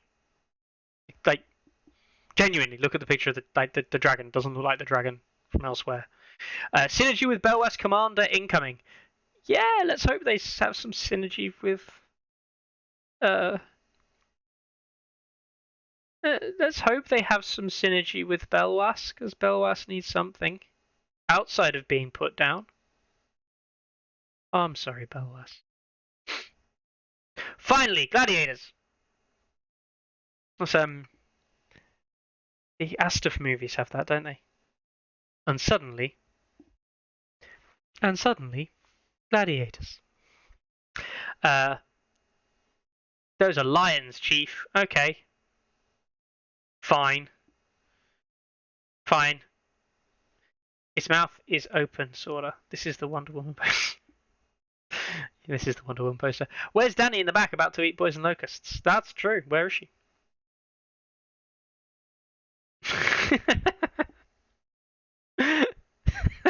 The guy on the left has a really weird face placement.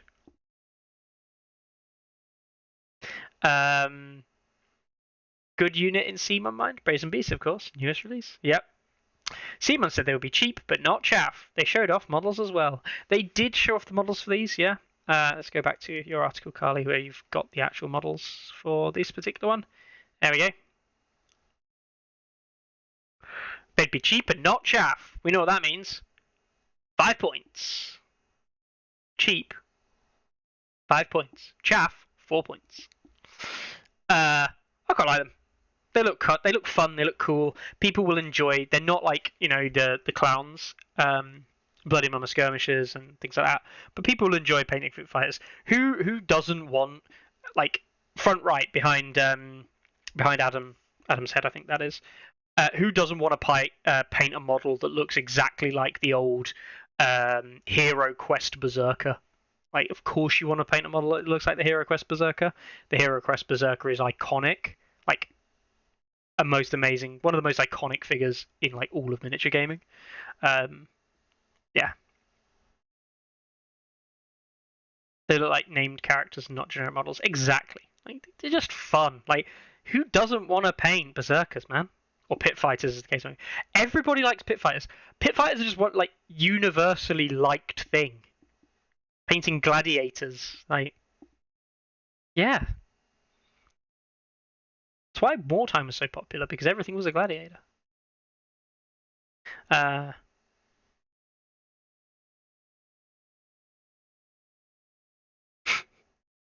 guess: 5+ defense, 3+ to hit, and hardened.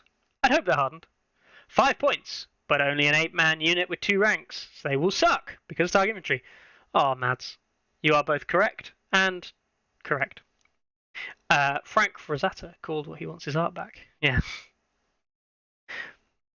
True. There we go. Why is this picture fried?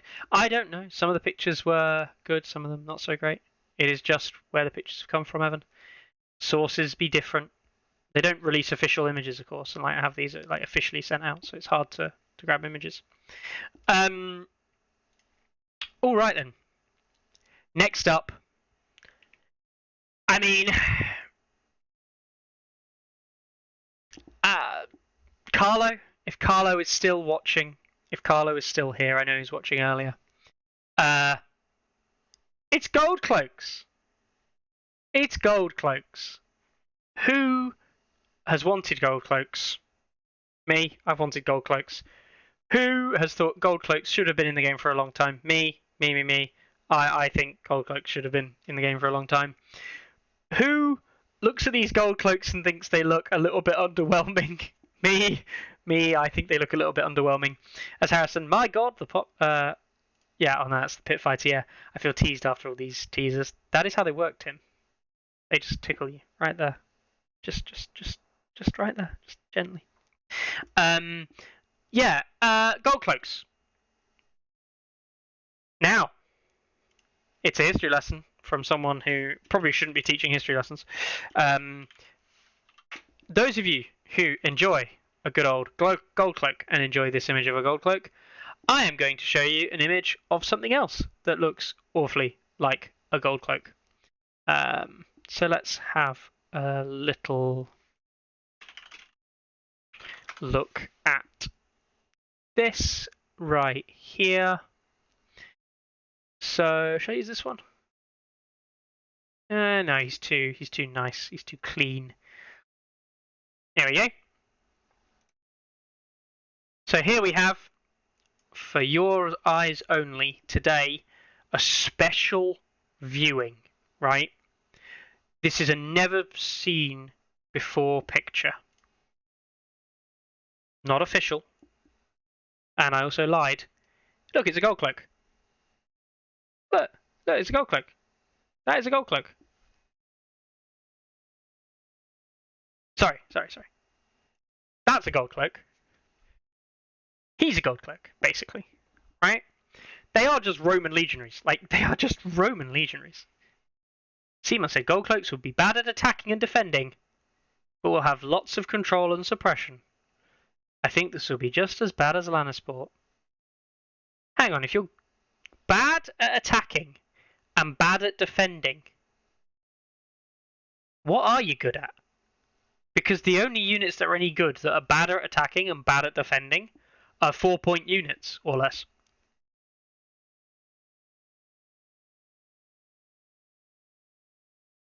Dear God. City Watch 2.0. They look like they're out of Monty Python sketch. They are. They do actually. Yeah. That's a mannequin. Roman auxiliary. Yeah. They will be exactly like City Watch, but even worse. More cuddles. Lamau auto spell. Yeah, because I have no idea what that means. We have lots of gold. We have gold cloaks at home. We have gold cloaks at home. Gold cloaks at home. Sitting on the shelf next to my City Watch. Yeah. I mean, look, we do have the nice. Again, we'll go back to Carly's image here. Not Carly's image. Carly's article, because we do actually have a nice picture of the models. And I have to admit, the models are pretty nice for these guys. You know, they're all right. I quite like them. They remind me of the old cutthroats, but yeah. Bad at attacking and defending. Sounds like me. Yes. J-Bone, that's Johnny. Right, Johnny Bull. Awesome. More useless Lancer units. That's 3 now. Thank you, Simon. Unforgiven. We appreciate your thanks to Simon. You know, it was. It takes true skill and an effort to release useless units. I don't know. Like, if they're 4 points with some control, like, people might be memeing a little bit, but I'll be like, I don't know. They're probably pretty good. Imagine if they're 4 points and come with spread fear and gang up. Like, I'm pretty sure most Lannister players would be like, hey, these guys are pretty good. Like, yeah, I don't know, something memey like that. Top left is an attachment, in your opinion? Yeah, it could be. With his little, he's got a different body shape. He's got the like a cuirass where the others don't, or a breastplate with some kind of emblem on it. So yeah. Models look sick. Don't know how gold cloaks control anything with those puny weapons. It's true. Yeah, they do look nice. They do look nice. You know what? They're a nice aesthetic. They're a nice thing you don't get to see often. And yeah, I look forward to seeing them released. No rules or anything like that. But yeah, it's cool. Cool. I guess you were never hit by one of those maces. Hang on. Whoa. Inspection time. That mace has spikes. And you know what they say about spikes, guys? More spikes, more scary. This is an incredibly scary weapon, owned by an incredibly scary unit. Let's put them away before they can hurt anyone. Right. Yeah. Fantastic article, by the way, Carly. Thank you very much for collating the images, making it easier to look through. I didn't see those spearmen earlier. They're quite nice. Yeah. Cool stuff. If you want to check anything out, the images are all over the Discords, and Carly's article obviously has a collation of a lot of them in one place, so do have a look at it. We also saw this image here, which was not expanded upon at all, I believe.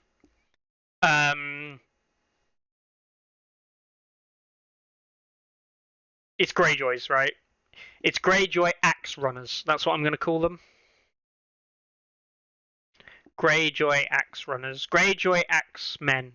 Greyjoy net breakers. Greyjoy fisherman plunders.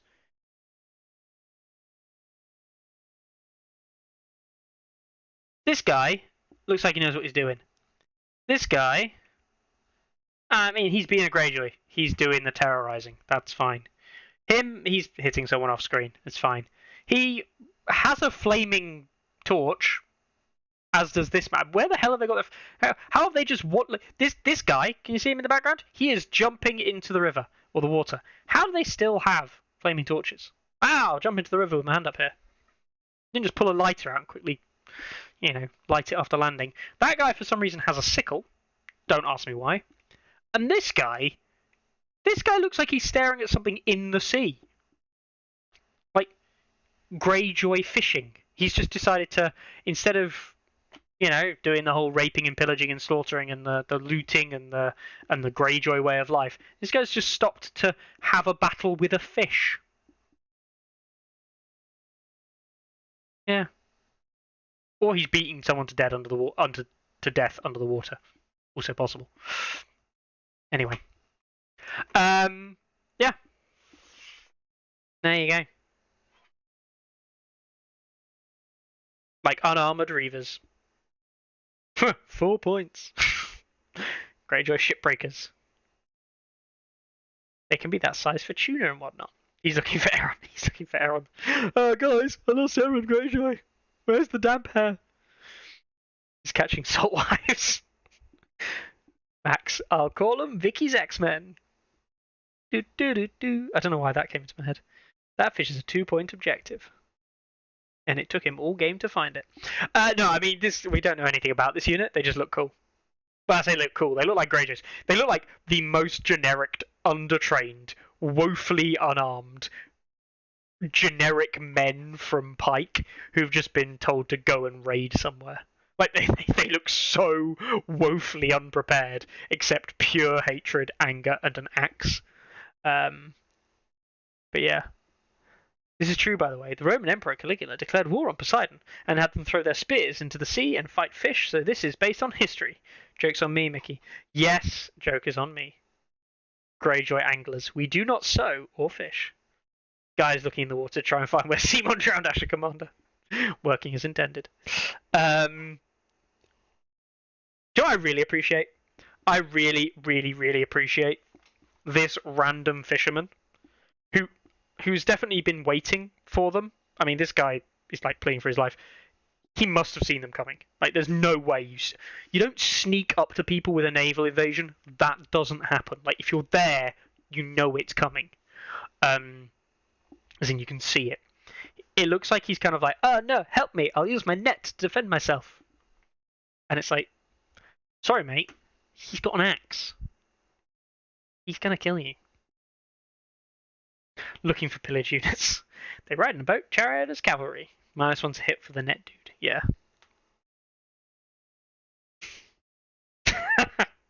Fisherman used net. It was super effective. Fisherman evolved. Fisherman became greyjoy trapper. Fisherman found Asher. Greyjoy trapper happy. Anyway, yeah, I mean it's cool, but we have no idea what they are. They look like they're going to be some cheap infantry in Greyjoy, which do we really need more just cheap infantry in Greyjoy?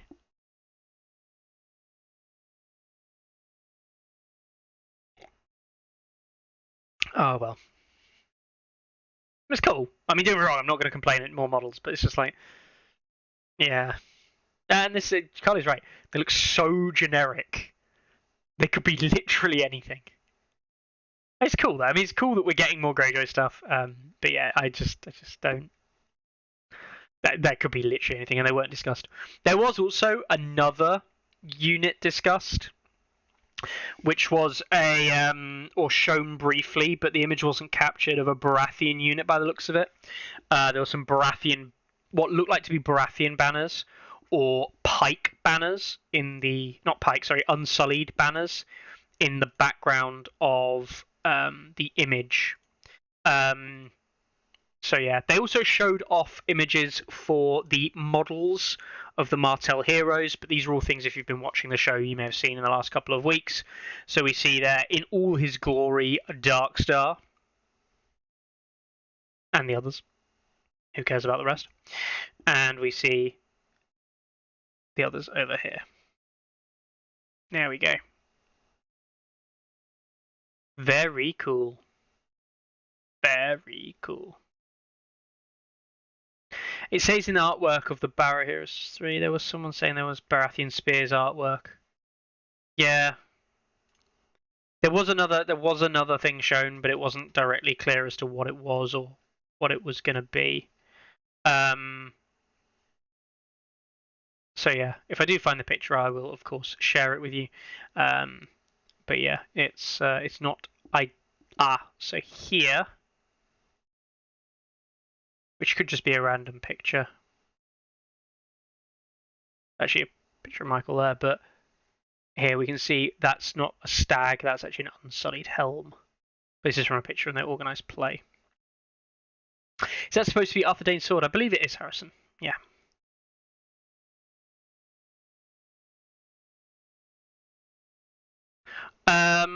Right, I've realised I've gone like, it's only 2 hours and barely got through the news and all the various different stuff that was covered. They also talked about organised play. I'll go through this because I should. Our mission in 2023 and beyond, rewarding the Songs community's trust and commitment with a renewed focus on engagement and event support. So first of all, awesome stuff first. Additional War Council translations. So they're going to be translating War Council into Spanish, French, Polish, and Chinese. That is good. Like, that is a good thing. I don't think the French care because they've obviously got asylumfire.fr now. For like, they do all their list building on there anyway, I believe. So I don't think the French are that bothered. But it is still good. It's. I'm not saying they don't care. I'm pointing out that they don't need it, because a lot of them don't use it as much. That isn't to say that it's not a good thing. By all means, definitely 100% keep the translation coming along. It is definitely positive. Spanish similarly, Polish obviously probably do, and the Chinese saying that, yeah, sure, doing a Chinese translation makes sense. Generic empty corporate statement, number 564, yeah. Cool. So there we go. There's our first thing. We then have their level of organised play. They're having a multi-level approach to organised play in North America and select countries abroad. Okay. Brilliant. Store championships, regional level events, the Frontline Gaming Series, national championships, and the Realms of Battle multinational cups. Yeah, I'll get onto these because they make some really weird statements here. So we'll go through them all. This is more of less for our US. Like, these just don't matter that much, at least as far as I'm concerned, don't matter that much for other countries in the world. We don't know what other countries even get to use these yet. CMON play retailers only, exception for international retailers, because we don't have CMON play retailers. That's not a thing in other parts of the world. Like, it just isn't a thing. There is no such thing as a CMON play retailer, like, as far as I'm aware, in the UK. Like, they don't exist. So, yeah. Season 1 begins July 1st, 2023. Cool. Each retailer may only host one store championship per season, which is fine. No problem with that. Makes sense. Support kits can be ordered through CMON retail sales in the US, and it contains materials for 16 participants.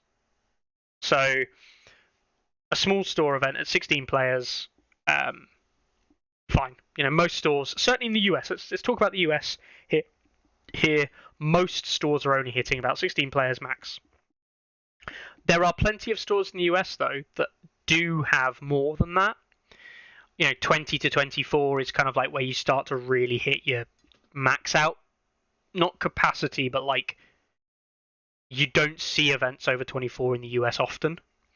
That's not to say they can't happen, and if anyone's like, oh, but we run 24 plus men events all the time, it's like, yeah, I'm aware, but like, not many places do that. That's all. Not from what we know anyway.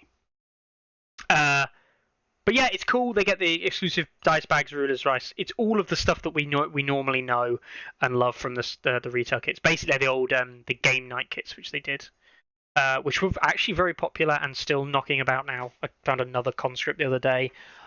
Here's some more.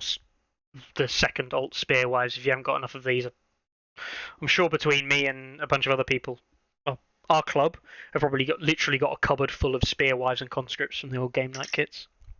But yeah, no, I can't complain. This is fine. This is fine. I've got no problem with this for the US scene, right? Let's keep going up. Regional level events. So again, for CMON play retailers only. Okay, the play retail regional starts on April 1st. Don't know why the regional starts on April 1st and season 1 begins on July 1st. Why is that different? Like, why is that? Because they've already run some regionals?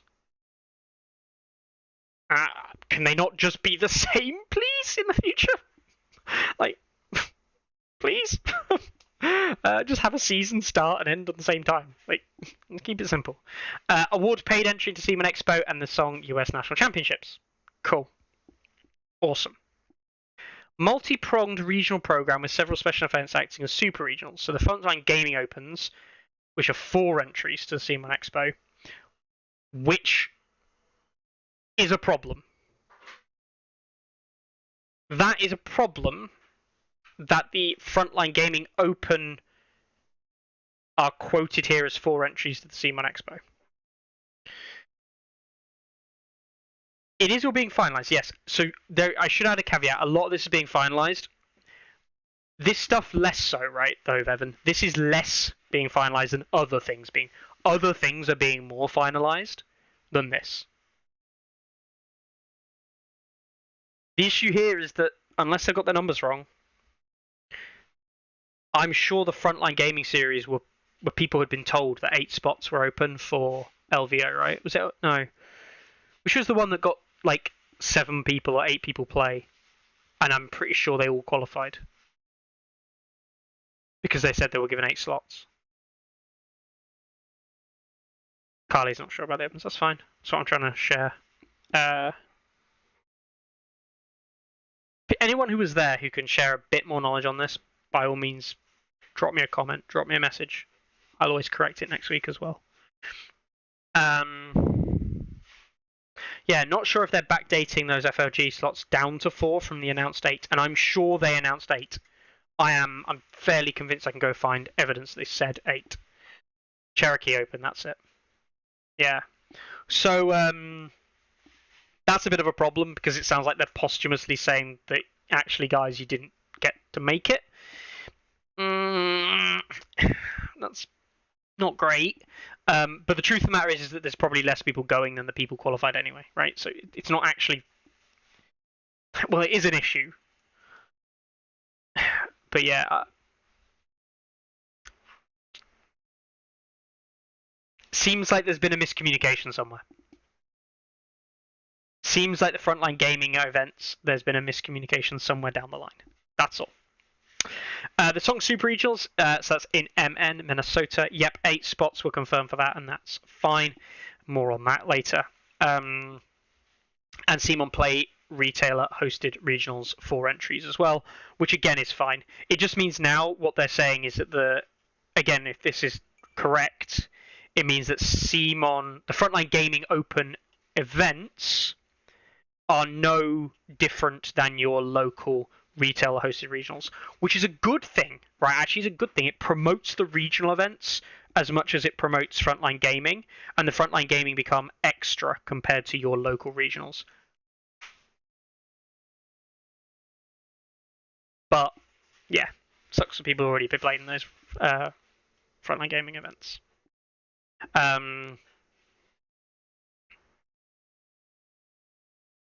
Yeah. So Melkor has actually just found the article. This is an old article from this is a CMON article on the CMON website, March 16th, 2023. Finish among the top 8 players at any Song Ice and Fire tournament held by Frontline Gaming before August 31st. So yeah, just could be just the numbers incorrectly, but yeah, could be a problem. Just going to throw that out there. Could be a bit of a problem. They then went on to quote the dates of them. Of course, some of them already happened. So we've got Las Vegas, Cherokee, Lonely Mountain? I can't remember what mountain it's called. The mountain one anyway. And the rest.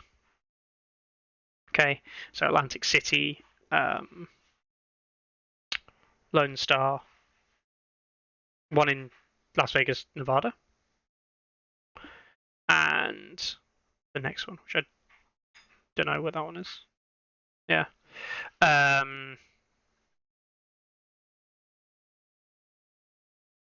Melkor, as I got 8th at LVO, it matters. Yeah, Melkor, well, that's true, actually.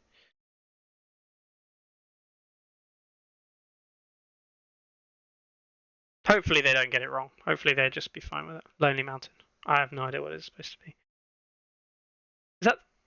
I have no idea. Why do I not know which one that is? Lonely Mountain was the only thing I could think of. Rocky Mountain? BMX Mountain Biking? I don't know. Yeah, I won't speculate it on any further. I'll just move on. Not really important. We know about those. Evan's saying I put my personal guarantee on that they won't tell people to sod off. Yeah, fair enough. US National Championships will be held on the 15th to the 17th of September at Game Center in Roseville, Minnesota. And there'll be regional level event winners plus very limited open sign up. So that is where they currently are. They also have one national championship in any other country per year. So, for example, the UK, Poland, France, Italy, Spain, Denmark, and Germany all had theirs. Hope to have national championships over in Asian and South Pacific locations in 2023. Yep. Robust pricing, including but not limited to entry into Realms of Battle multinational cup events, song product, and custom trophy. It's cool that these things are on offer. Are they now saying that if you are not a national event, but you're hosting an international event, that you no longer have access to any of the things, or do you still get access to the store trophies? The problem is, again, like this is actually something that hugely different to the way that events are run in the US compared to the UK. Is store events exist in the UK, store events exist in Poland, store events exist in France, but the vast majority of events are community-run events, not store-run events. People using a store to run the game. NGT was held at a store that does not stock Song of Ice and Fire products, with the hope that it will in the future to get it buy into the game. As far as we're concerned, we could not run these events because we are not Simon Play retailer. So unless they say exception for international retailers, do they mean exception for retailer stores, or do they mean exception for events? It does matter.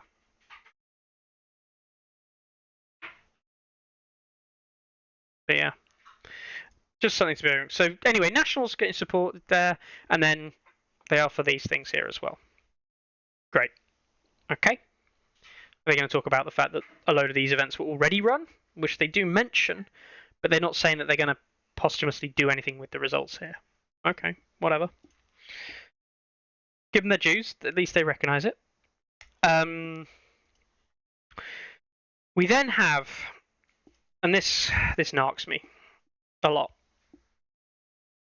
Realms of Battle Multinational Cups, and this is a conceptual event, and all details, including the name, are works in progress and likely to change. Fine, right? So everything we see here could be changed. Global region-based event to replace the World Championship. Less travel required for participants. Well, yes, but not really, right? I'll get onto that in a second. Possibly offer travel expenses as prize for national championships in each region. Cool. Cool. Less impacted by future pandemics, wars, economic factors than a true world championship would be. Not really. Again, I'll talk about all these points in a second. Considering 3 events for 2024. Not 2023, 2024. So we're always working a year behind, which is fine, I guess. Realms of Battle Americas, so North America, Central America, and South America. So that'll be one region. Realms of Battle Eurasia, Europe, the Middle East, the Balkans, and the Central Asia. Okay. And Realms of Battle Asia Pacific, China, Japan, Korea, Singapore, Australia, New Zealand, Indonesia, the Philippines, etc. Okay.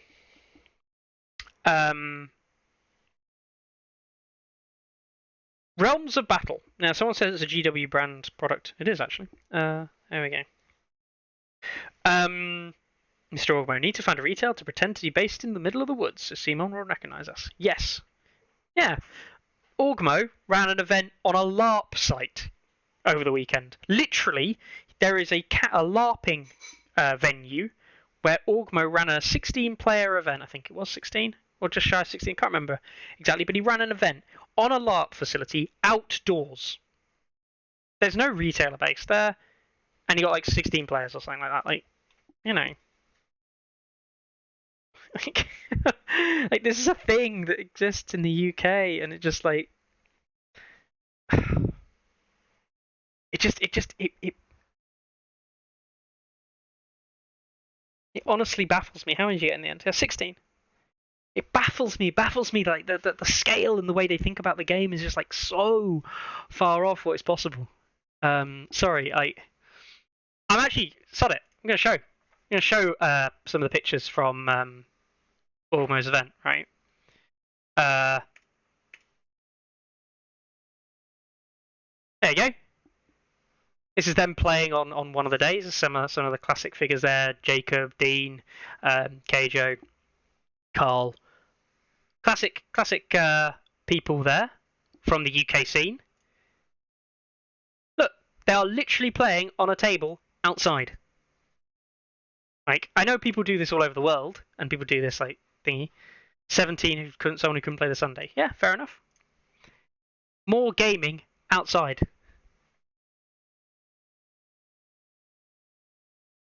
Yeah, let's just keep going. Like a 2-player game on. Or like a team one. Oh, picture seems to have loaded. Let's try that one again. There we go. There's more Keijo.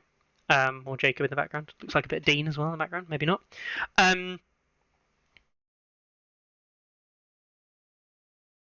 Howard's like, this seems ambitious. Where are the costumes? Yeah, they didn't play in costume. Alas, Evan. Like this is done in the UK. There's no retailer associated with this. Imagine going outside, said Evan. Yeah, and it was a 2v2. Yeah. This is what people do. And okay, in the UK, like, how the hell did it not rain? Right? That's what everyone's going to be saying. But this is how UK events are done. It's done through community members saying we want to run an event. Let's do this. It's not done by stores. So this is why I think this is why it's really difficult for the UK to get some of the. And I'm talking about UK because I don't know as much about the other scenes. I mean, I could look from what I see on stats, right? But this is why it's so difficult for a lot of places to get resources and stuff. Like the NGT, Northern Grand Tournament, didn't get a word out of Seaman after they said they would support, along with Asmodee. And Alan was very annoyed at all of that when he messaged them quite vigorously about it. It didn't mean. I mean, Howard, to be fair, playing an event outside is ambitious in the UK, trust me. I didn't. Yeah, so yeah, that's fine.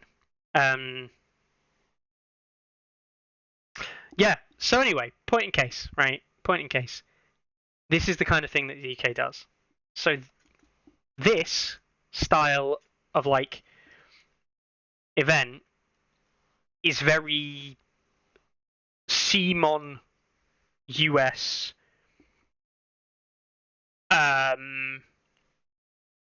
retailer centric, right? And that's fine. It's good that they are representing and promoting retailers. They want to sell models.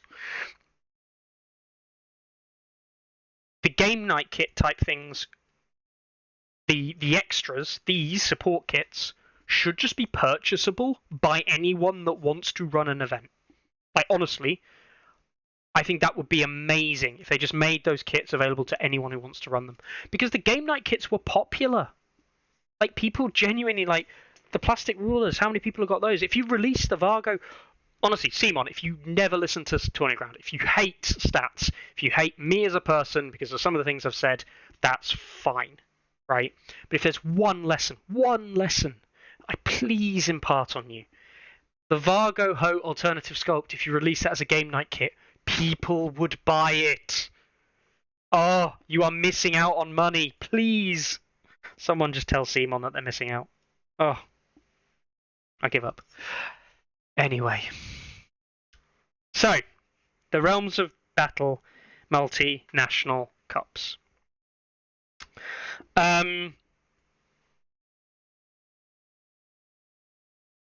Okay.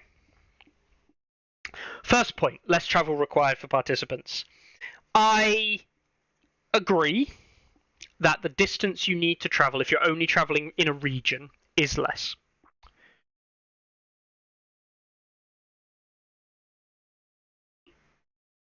If it's less, it's cheaper. It also means that it tends to be shorter. But I disagree.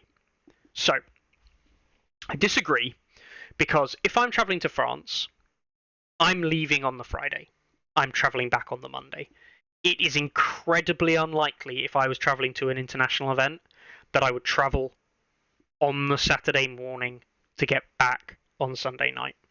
I'm almost certainly traveling on the Friday and the Monday at a minimum. At a minimum, right? I'm probably more likely looking to take the Thursday off work and probably even Tuesday off the next week. Okay? If I do that travel, that gives me Thursday through to Friday to get to the event.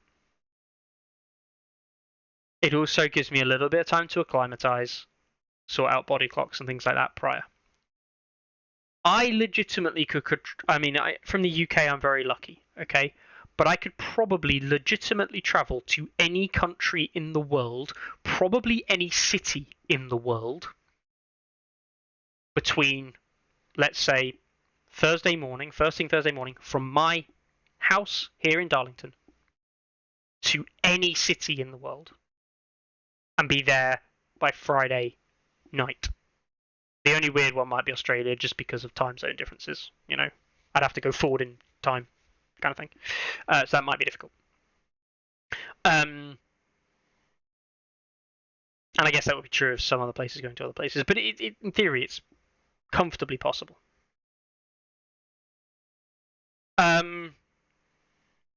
So I don't believe that the less travel required for participants is a big deal. I actually don't think that that's a big deal. If someone is traveling to these international events, they honestly don't give a shit where they are. Honestly, and I mean that. Because guess what? I'm one of the people who's looking to travel to international events. I was going to... Oh, I've just taken off some more wallpaper, great. I was looking to travel to Thailand. And I looked into that. I looked into what it would cost and how much time I would need off work because I wanted to go. If people want to go to these events, they'll go to them. Basically wherever they are. Right? I know that people it can add barriers, and I know it can be a problem. And that's where, let's be super honest, that's where Simon step in with their next comment. No, I've totally screwed my paint on my wall now. Oh well. Which is the possible offer of travel expenses. Yes, that's the difference, right? If they're paying for someone from Europe to go to the US, or Asia to go to the US, or Asia to come to Europe, and those kind of multi-continental travel is expensive. It's not cheap. And as a result, they wouldn't be able to fund it in the way that they might want to. And because they couldn't fund it, they'd feel worse for it because they don't want to leave people out. I appreciate that from a social aspect, that what they want to offer people is that support to get to events. And that does become potentially unwieldily expensive. I get that. I do get that. That makes sense. And I appreciate that as a reason why it might be something they need to think about.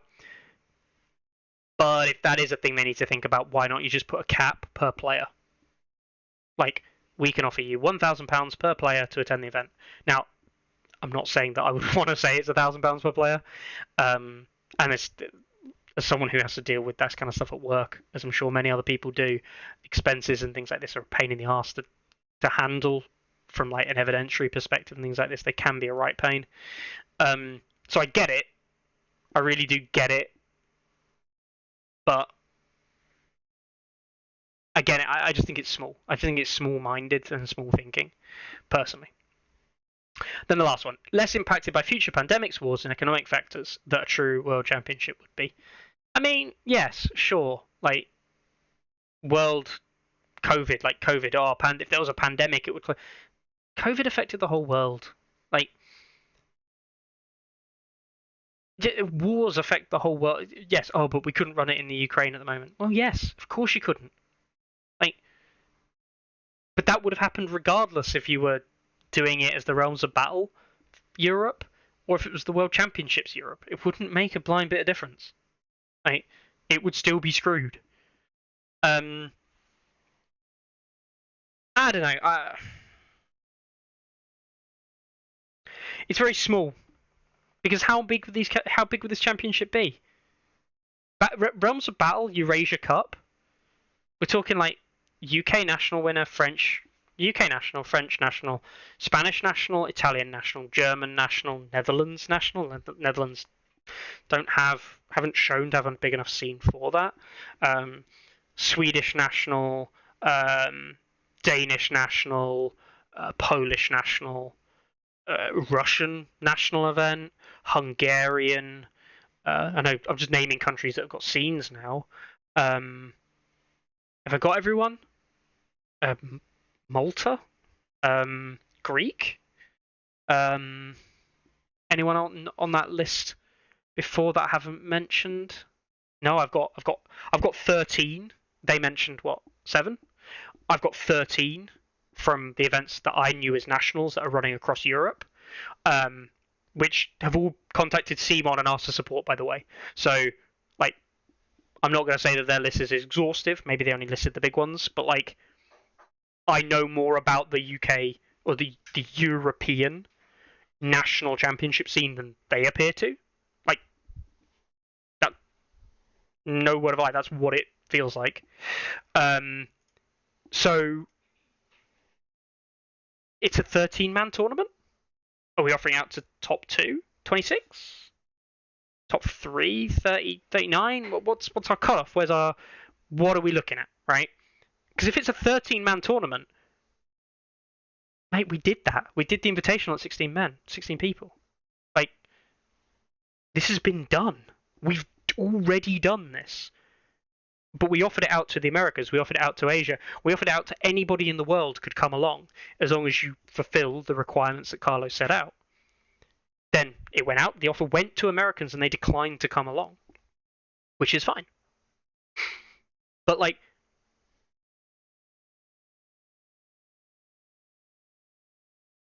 this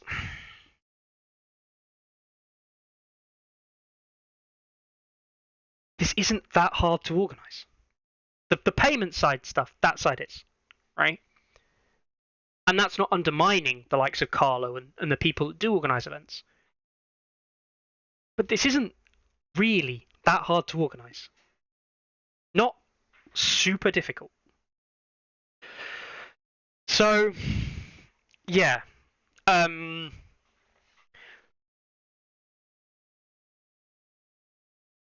It's frustrating. It's frustrating being told this information because we already do it. This is actually the biggest thing, right? What CMON are suggesting here as their plans for the future of OP, the community's already driving in the places where the game is being played the most. And that I struggle with that. I struggle with that a lot because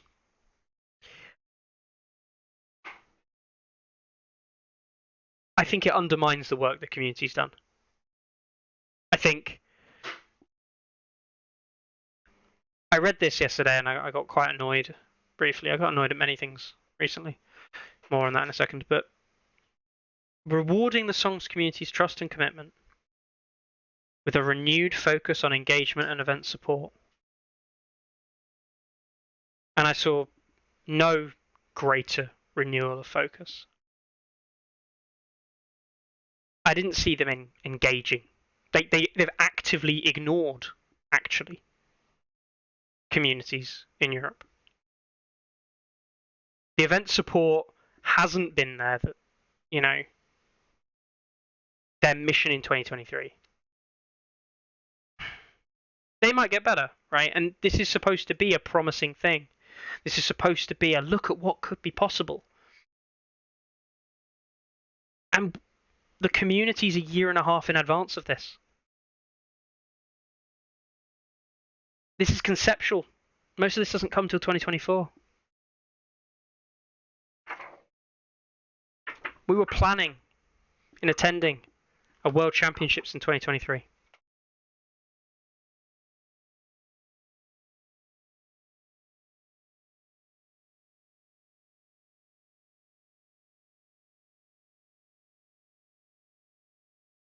This makes me sad.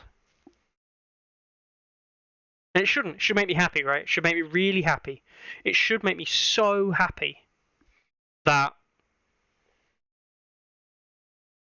CMON want to give it the commitment and the effort and the focus that it has and it could have, and some of the awesome stuff they have presented.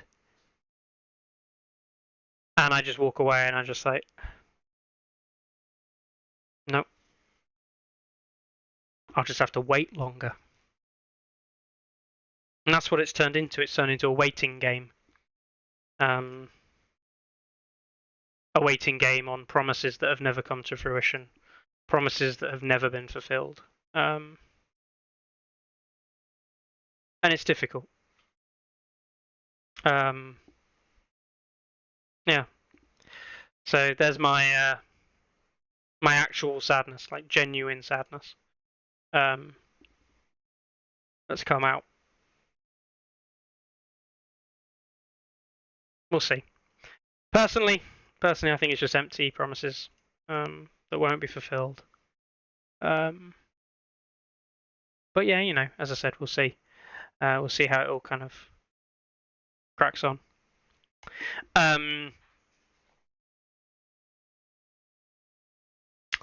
So, there's my depressing moment for you all. There's a moment of utter depression regarding it all. But don't worry, because there is some cool stuff coming. If you're a US player, you'll get your house-themed tactics boards, which are fine. Like, these are fine and cool. Lannister, what looks like to be Lannister, Stark, Bolton, and Martell. Interesting set of 4 they've shown off there. So yeah, there's that. And then we've also got these, and these are quite nice. Faction-themed dice bags for previously unseen factions. So we do not snow. Fire and Blood, Abandonment Reckon, As the Fury, all quite nice bags. And we do not sow. We do not sow is a really trolley squid. Yeah, these are going in game night kits or whatever the kits are. You know, hopefully. They're not US only. There we go. So these might be making it out to other kits, and these might be coming to places that aren't the US. The squid is honestly truly brilliant. So many people have changed their faces to squids. Rulers as well for unseen factions. Yeah, so we've got Greyjoy ruler, Martell ruler, Baratheon and Targ ruler hopefully as well. And of course I'm hoping Bolton in there is the future as well. But that's cool. I mean, but dice bags are always a popular one. I'm a big fan of dice bags. So yeah, hopefully all that will come out. So yeah, that's all there. As something that can come out in the future. Kellen says Martell's is not orange with yellow lettering. Sadness. Yeah, it's yellow with the orange, or like an off yellow with orange by the looks of it. I want to see if Marwin's still about, because Marwin made a comment earlier that I skipped over. And I felt bad for skipping it over, because I know he pulled me up on me saying something earlier today, I think. I said, pew pew, ooga booga, scary face, drown in front of them and finally overwhelm them with more healing than the number of dice they roll across an entire game. My impression of Greyjoys, yes. Appreciate that one, Marlon. That put a smile on a man's face. So yeah, that was that.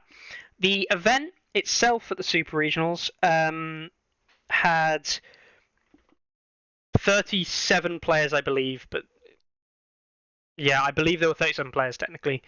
And by all accounts, the event was run fairly well on the Saturday. They had 4 games. They did a 4-2 split. 4 games on the Saturday, and it went fairly well by all of the accounts. No issues with most of the discussions. Pairings and everything were mostly fine. The event was good, which for the US, the CMON run US event, is actually a positive thing. Like, that is a good Saturday. Well done. Sunday was interesting, and I'll be impartial, and then I will be honest. So 44 dropouts, 33 at the end, as far as you know, Alex. Thank you very much. Yeah, so Sunday, for full context, the event started about an hour later, or the first round started an hour later than planned. From what people saying, or what someone was saying about the event. Again, this is only from one source. With the basically hour delay, it meant that round 1 was obviously later than planned, meaning that round 2 will have started, and it would have needed to push back the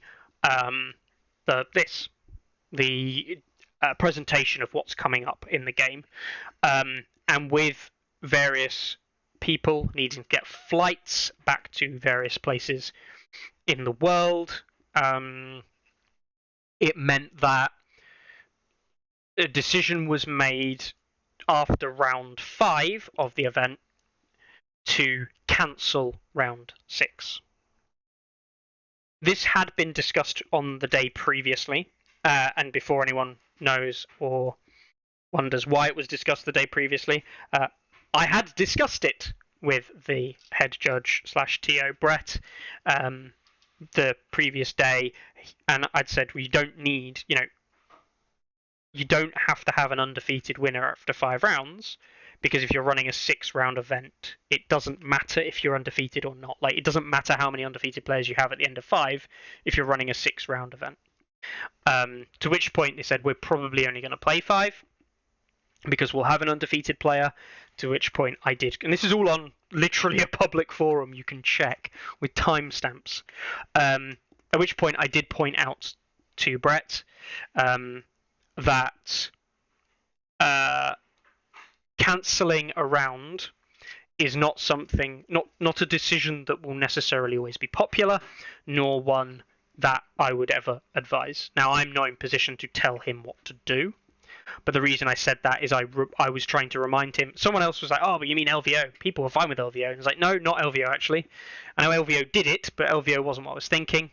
I was specifically referencing LGT a few years back.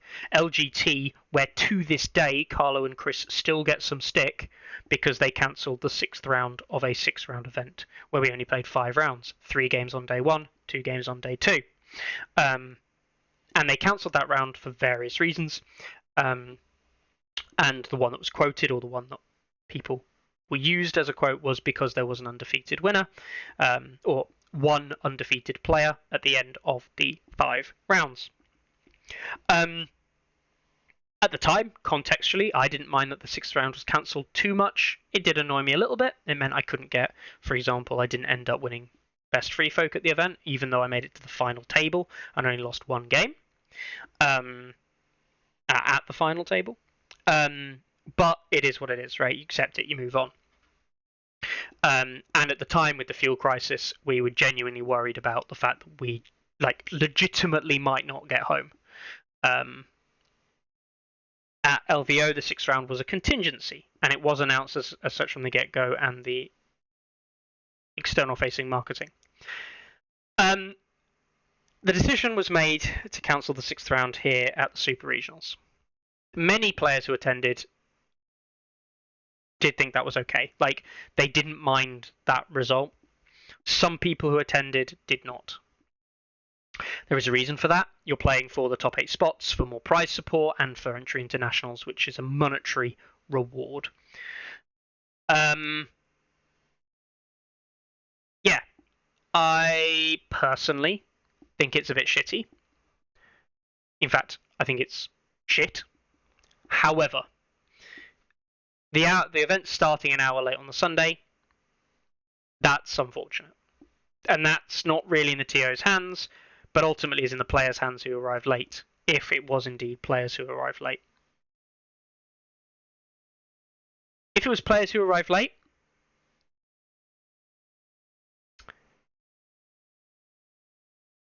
I'd have just given them a loss.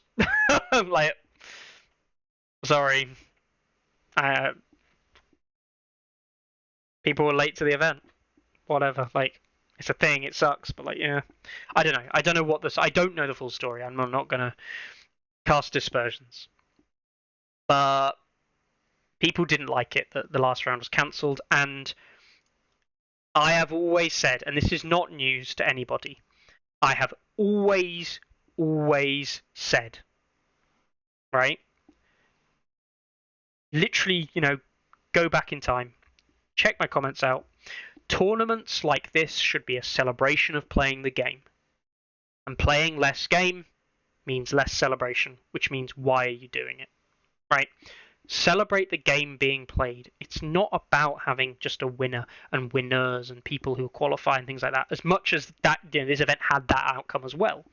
It's about bringing the community together, celebrating the game for what it is, warts and all, really enjoying it, the community and all of these things. And in the end of the day,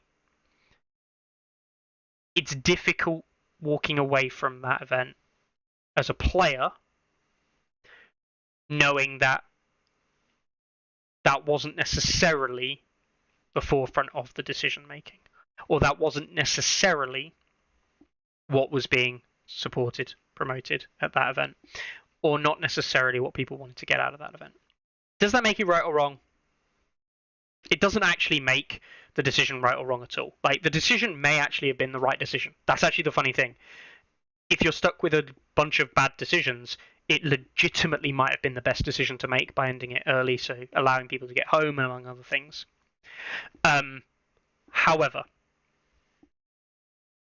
a good decision with good intentions doesn't necessarily mean it's the most popular decision, and sometimes bad decisions can be made with good intentions. So, yeah, I'm not gonna cast aspersions on the decision made. I personally don't think it was the best, but I didn't have the full context and the full information presented to me, and I don't know if I'd have made the same decision. Paul also says, if you buy a pint of beer, you expect to be able to drink it all, not 5/6 of it. Yes. That being said, I wasn't there, right? I wasn't there. I have no stake in the tournament itself. I am not one to sit here and say, oh, you shouldn't have cancelled it, like, it's really terrible. Because at the end of the day, I wasn't there. I don't know the situation by which the decision was made. And I'm not going to sit here and say the decision was an easy one for the person who had to make it, right? It probably was a hard decision. I've seen that, say, with Chris and Carlo and Daryl and Scott. You know, Daryl on the last day of LGT legitimately was driving all over trying to find fuel. Like, he spent 4 hours looking for fuel, and that's not a joke, right? We were genuinely concerned we wouldn't get home. So, yeah. What even is the beef? I know, right? This is the spirit in which I open the tournament's ITO. Usually say something like, remember, no matter your ending record, you get to play X games today of a game you love with others who love it. Yeah. And that's the thing. And Carlo's referencing what is the beef here regarding Belisario's comment. Hot take, use stats Tourney software. CMON needs to pull the wall of being of the community ahead of its beef with Carlo and Mickey. The thing is that myself and Carlo actually have no idea what this problem is. Right, literally none.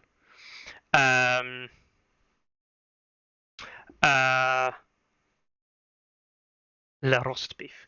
Yeah, like, I can think of comments that we've said which might piss them off, but like, if comments piss them off, then like, grow a backbone. As a company, grow a backbone. In the end of the day, that if they're not using something that a large proportion of the community is using, that's there for community support, community help, community validation, and community exposure, then that's their decision. I'm not going to say it's the right decision. I'm not going to say I like the decision, but it's their decision. I will say I think they're stupid. Like, I actually think they're stupid. Like, small-minded, really stupid decisions like that are what doesn't grow a game. Like, it does the opposite of grow a game in the way that they want it to. And I again go back to the Nationals discussion. Nationals, everything that is done in Europe, CMON could stop existing tomorrow. The game could get barely picked up by like FFG. It doesn't even need to get picked up, right? The game could cease existing tomorrow from a CMON official standpoint, and we'd probably still run events for it for the next 6 months with the community, with literally no difference. Attendance might drop because people might think it's worth selling it now, or whatever. But like, yeah, it's so bad. It's so bad. The beef is probably that Carlo and Mickey aren't sycophants. Maybe, I don't know. Could be not invented. It could be not. It could be not invented at CMON mentality. Maybe we speak openly, negatively, and critically of CMON. Yeah, as we would about anyone. You know, Jesus Christ, think about how many critical and negative things Carlo says about me and I say about him. Right or wrong, they just won't be allowed to be associated yet. How can you have beef with people who are one of the tiny handful of people who make content for your game week in, week out? Carlo's correct. All the people who weren't there when they used to use stats so we could use following along. Stupid not to include the rest of the community. Yeah, I mean, like, this is the thing, like, the weird thing is, like, I'm not stats, right? Carlos is stats, right? Not me. I just happen to be the guy who does the YouTube videos. And I'm a knob, right? I'm a proper knob. I definitely make comments that aren't probably that appropriate. I definitely say things that I probably regret. But yeah, like, in the end of the day, yeah, I don't know. In the end of the day, if you genuinely have the community at heart, then put the goddamn community at the heart of what you do. Right? Like, this, I've never seen a bigger statement that means nothing. Like, it is garbage, isn't it? Because it's not rewarding. Carlo's barely even spoken badly about Steven for about a year. Yeah, to be fair, he's barely been on the episode. Does being a knob mean I open doors? No, it often means I close them, Carl. That's all that means. So, there we go. It is what it is. I won't add any more to that. I don't care enough about them anymore to speak badly of them. Yep. That's the thing. And someone else said, Evan was it? He said, stop caring as much. Just come play at US Nationals and hang out with Adam.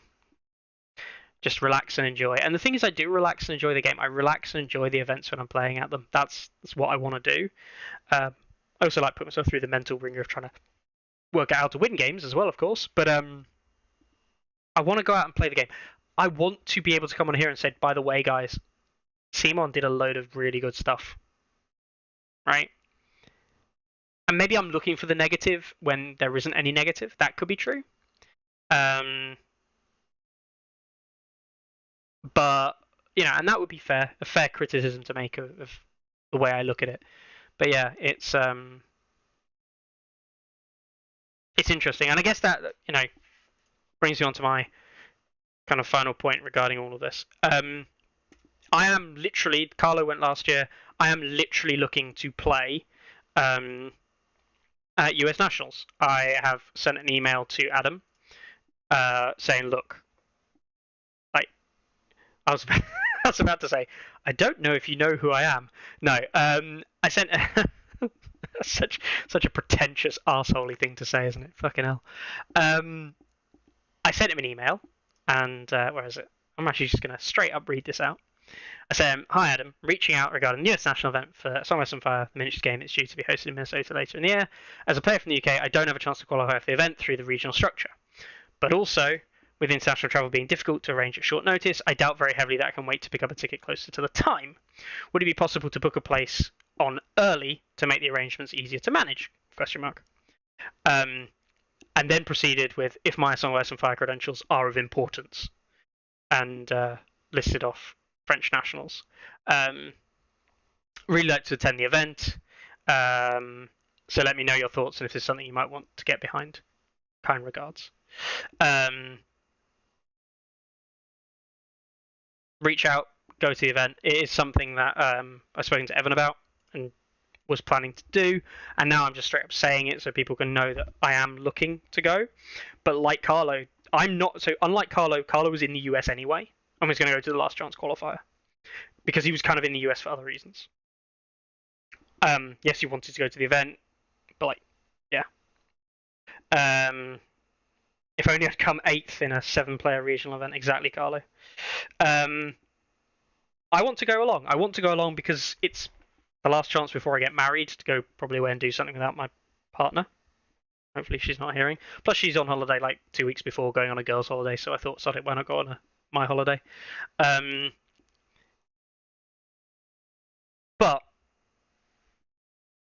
that's what I want to do. What I want and what is possible, right? I have to learn, or not learn, I already know this. Not everything is just, you know, you don't just get to do what you want. That's not a thing, right? But yeah, I'll update you if I hear anything back. But I am looking to try and attend, play in the US with players from that end of the pond. It may be the only time in my entire life that I get to visit US, so that'd be nice. And yeah, I'll yeah, we'll see. We'll see. And if it happens, it happens. If it doesn't, then it doesn't, and I'll be very sad. But yeah, cool. Data says you usually have to email Adam 4 times a day to get a response. Not hyperbole. Wow. That is kind of sad.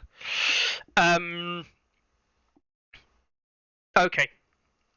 Cool. Wasn't planning on it, but Carlo in the suitcase. Carlo, if anyone was going to be put in a suitcase, it would be me in Carlo's suitcase, and then he would deliberately leave his suitcase, probably in the incinerator. That would be Carlo's opinion on it, most likely. Welcome to Crash at Your Airbnb. Honestly, mate, I'm just going to see. Yeah, I'm going to see.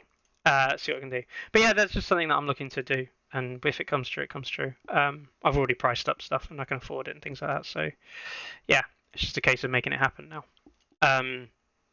But you know, can't just make it happen. Have to wait. Well, not wait. Have to pester until I get a response. Okay. So that is basically all that I was going to discuss this week. I will briefly look and mention the Italian nationals, because of course that was running and I did mention I would talk about it earlier. We'll have a brief look at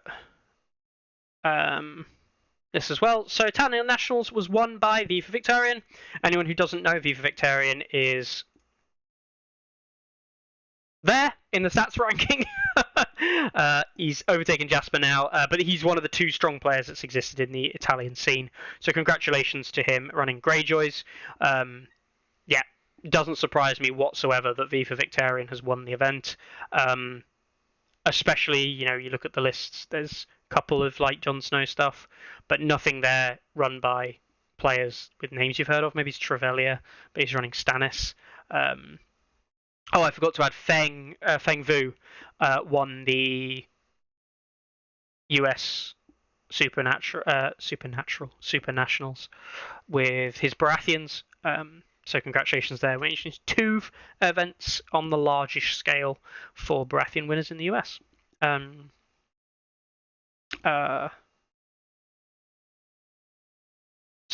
yeah. But congratulations to Viva Victorian, and for winning the Greyjoys as well. Not an easy feat by any means. So congratulations to Viva Victorian for that.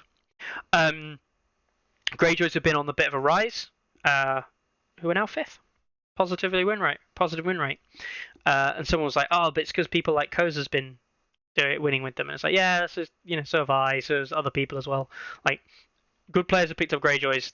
That doesn't mean that their ranking goes up.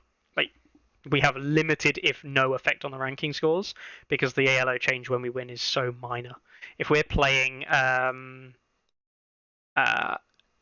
we're playing Greyjoys, it means they're more likely to actually go down in the green scheme of things. But for a brief period of time, people were like this. Don't know if it's still the case. Yeah. Yes. If you look at the Hellbound. Okay, Hellbound 1's game got submitted twice, which will get fixed. But if you look at the top standings currently, the top 3 players in the team event are all Greyjoys. This is wrong, by the way. He shouldn't be up this high. But yeah, because he's got 6 games, so it should be 5. But it is quite funny that me and Jabor and now Kyle are all at the top with Greyjoys. Cool. Right. I've been winning with them recently too. I'm sure it's had no effect. Yeah. Okay, cool. Let's have a look at tournaments that are coming up then, and then we'll end it here. Yeah. Got a game of Sivas, which is an event in Helsinki in Finland. Probably, I'm guessing. Oh, cool. Awesome. Love the art. I'm guessing this is going to be Timu and his guys. It's not. It's the other half. So you never know, do you? It's Orin Kogingus and his lot. Kajali. Yeah. Okay, cool. Awesome stuff. Event in Finland, love to see it. We've got an event in Russia happening this weekend as well. An event in Reclaw, the Bolter, another Bolter event happening. I swear they had one like literally last weekend. An event in FGB, the FGB guys running an event this weekend as well. An event in the Maxi Reavers event. That's the guys who supported they were some of the guys who supported the French national event, and the ones specifically who donated the sword for the winner. So Maxi Reavers. That's awesome for them to run an event. Love to see it. The event in Poznan, Poland, another 16 player there. Another event in Russia this weekend. One happening in Gardon in France, 28 players. Interesting number. Good to see. An event happening in Argentina. Yes, I'm guessing this is hopefully. Yeah, cool. So this is not the Argentinian group that I thought it was, actually. It's a different Argentinian group than the one I have seen previously. No, Peugeot, if you'll mind me recognizing. But yeah, no, that's awesome. Love to see that. Love to see that in Buenos Aires. We've got the fucking regional Gin Alley, another event in Gatineau, Quebec, in Canada. The Gin Alley crew putting their stuff together. The Portal happening in Manchester, CT, Connecticut, in the US. An event happening in Alberta, Calgary, Canada. 32 plan. Ooh. Classic, A Song of Ice and Fire. Alberta Classic. Nice. Also, English flag. Nice. Awesome. Cool. They'll get 10 players signed up by the looks of it already. Oh, it's Ret Tremblay's team. Ret Tremblay's area of the world. Oh, sorry, and Nerek Kieran. Yeah, okay, cool. Awesome. Cool stuff. We've got an event happening in Spain in our Corona. Cool, awesome. An event happening in Petersburg, Florida. One happening in Louisville, Kentucky. We've got the Battle of the Red Keep in Red Level Up Gaming in Pensacola, Florida, as well as an ELO event. And we have the Bay Area Open. Ew. Boo, boo, boo, boo, boo. So, the Bay Area Opening happening this one. This is the next in the Frontline Gaming series, and it looks just tentatively like 15, 16 players by the looks of it. After you count some of the ones, names that recognize Logical Fallacy, he's a name I see every now and then. Kilgore's a name I see. Hecaton, good old Hecaton. Good to see that event running. The second showdown, a TTS negative ELO event. Yes, this is a negative ELO event run by Jacob on the tabletop tournament simulator Discord. Well, they've renamed it TTS Discord or whatever. But a negative ELO event, the list locks are all in place now, and I say list lock, player lock is in place. Players are going to go through and make their negative ELO lists. Really look forward to seeing that. It's a really good mix of players and different nationalities. Looking to see who comes out on top. We also have an event in Kazan in Russia this weekend, and also an event happening in Sacramento, California. We've also got, that's next week, so it doesn't count. So, 1, 2, 3, 4, 5, 6, 7, 8, 9, 10, 11, 12, 13, 14, 15, 16, 17, 18, 19, 20 events. 20 events happening this weekend. 19 events plus one long-standing event happening this weekend across the world. It really is fantastic to see. I just love it. Absolutely love it. Keep it up. as a community, guys. Keep on running events, keep on getting new players into the game, keep on expanding the hobby in the ways that we do, be it with or without Simon's intervention and Simon's help, guys. 20 events, averaging even 10 players is 200 people this weekend alone attending tournaments. And, I expect it to be many, many more. Just continue to keep putting the service on as TOs, as hosts of events across the world. It means so much to the community to keep events running like this, and it's so important to keep the lifeblood of those local tournaments going. Well done to everyone involved. Get on it. If you haven't been to one or haven't run one recently, get on it. Get running one. Get yourself along to an event. Enjoy the game. Have some fun. Have a couple of beers with friends. Go and enjoy the game, guys. That's what it's about, right? Okay. From a toy standpoint, what are some key points to focus on for building lists? I have to answer that one in a future one, Soy Mage. I will, if Soy Mage is watching, I appreciate the question. I'll come back to that and think about it at a later date. All right then, guys.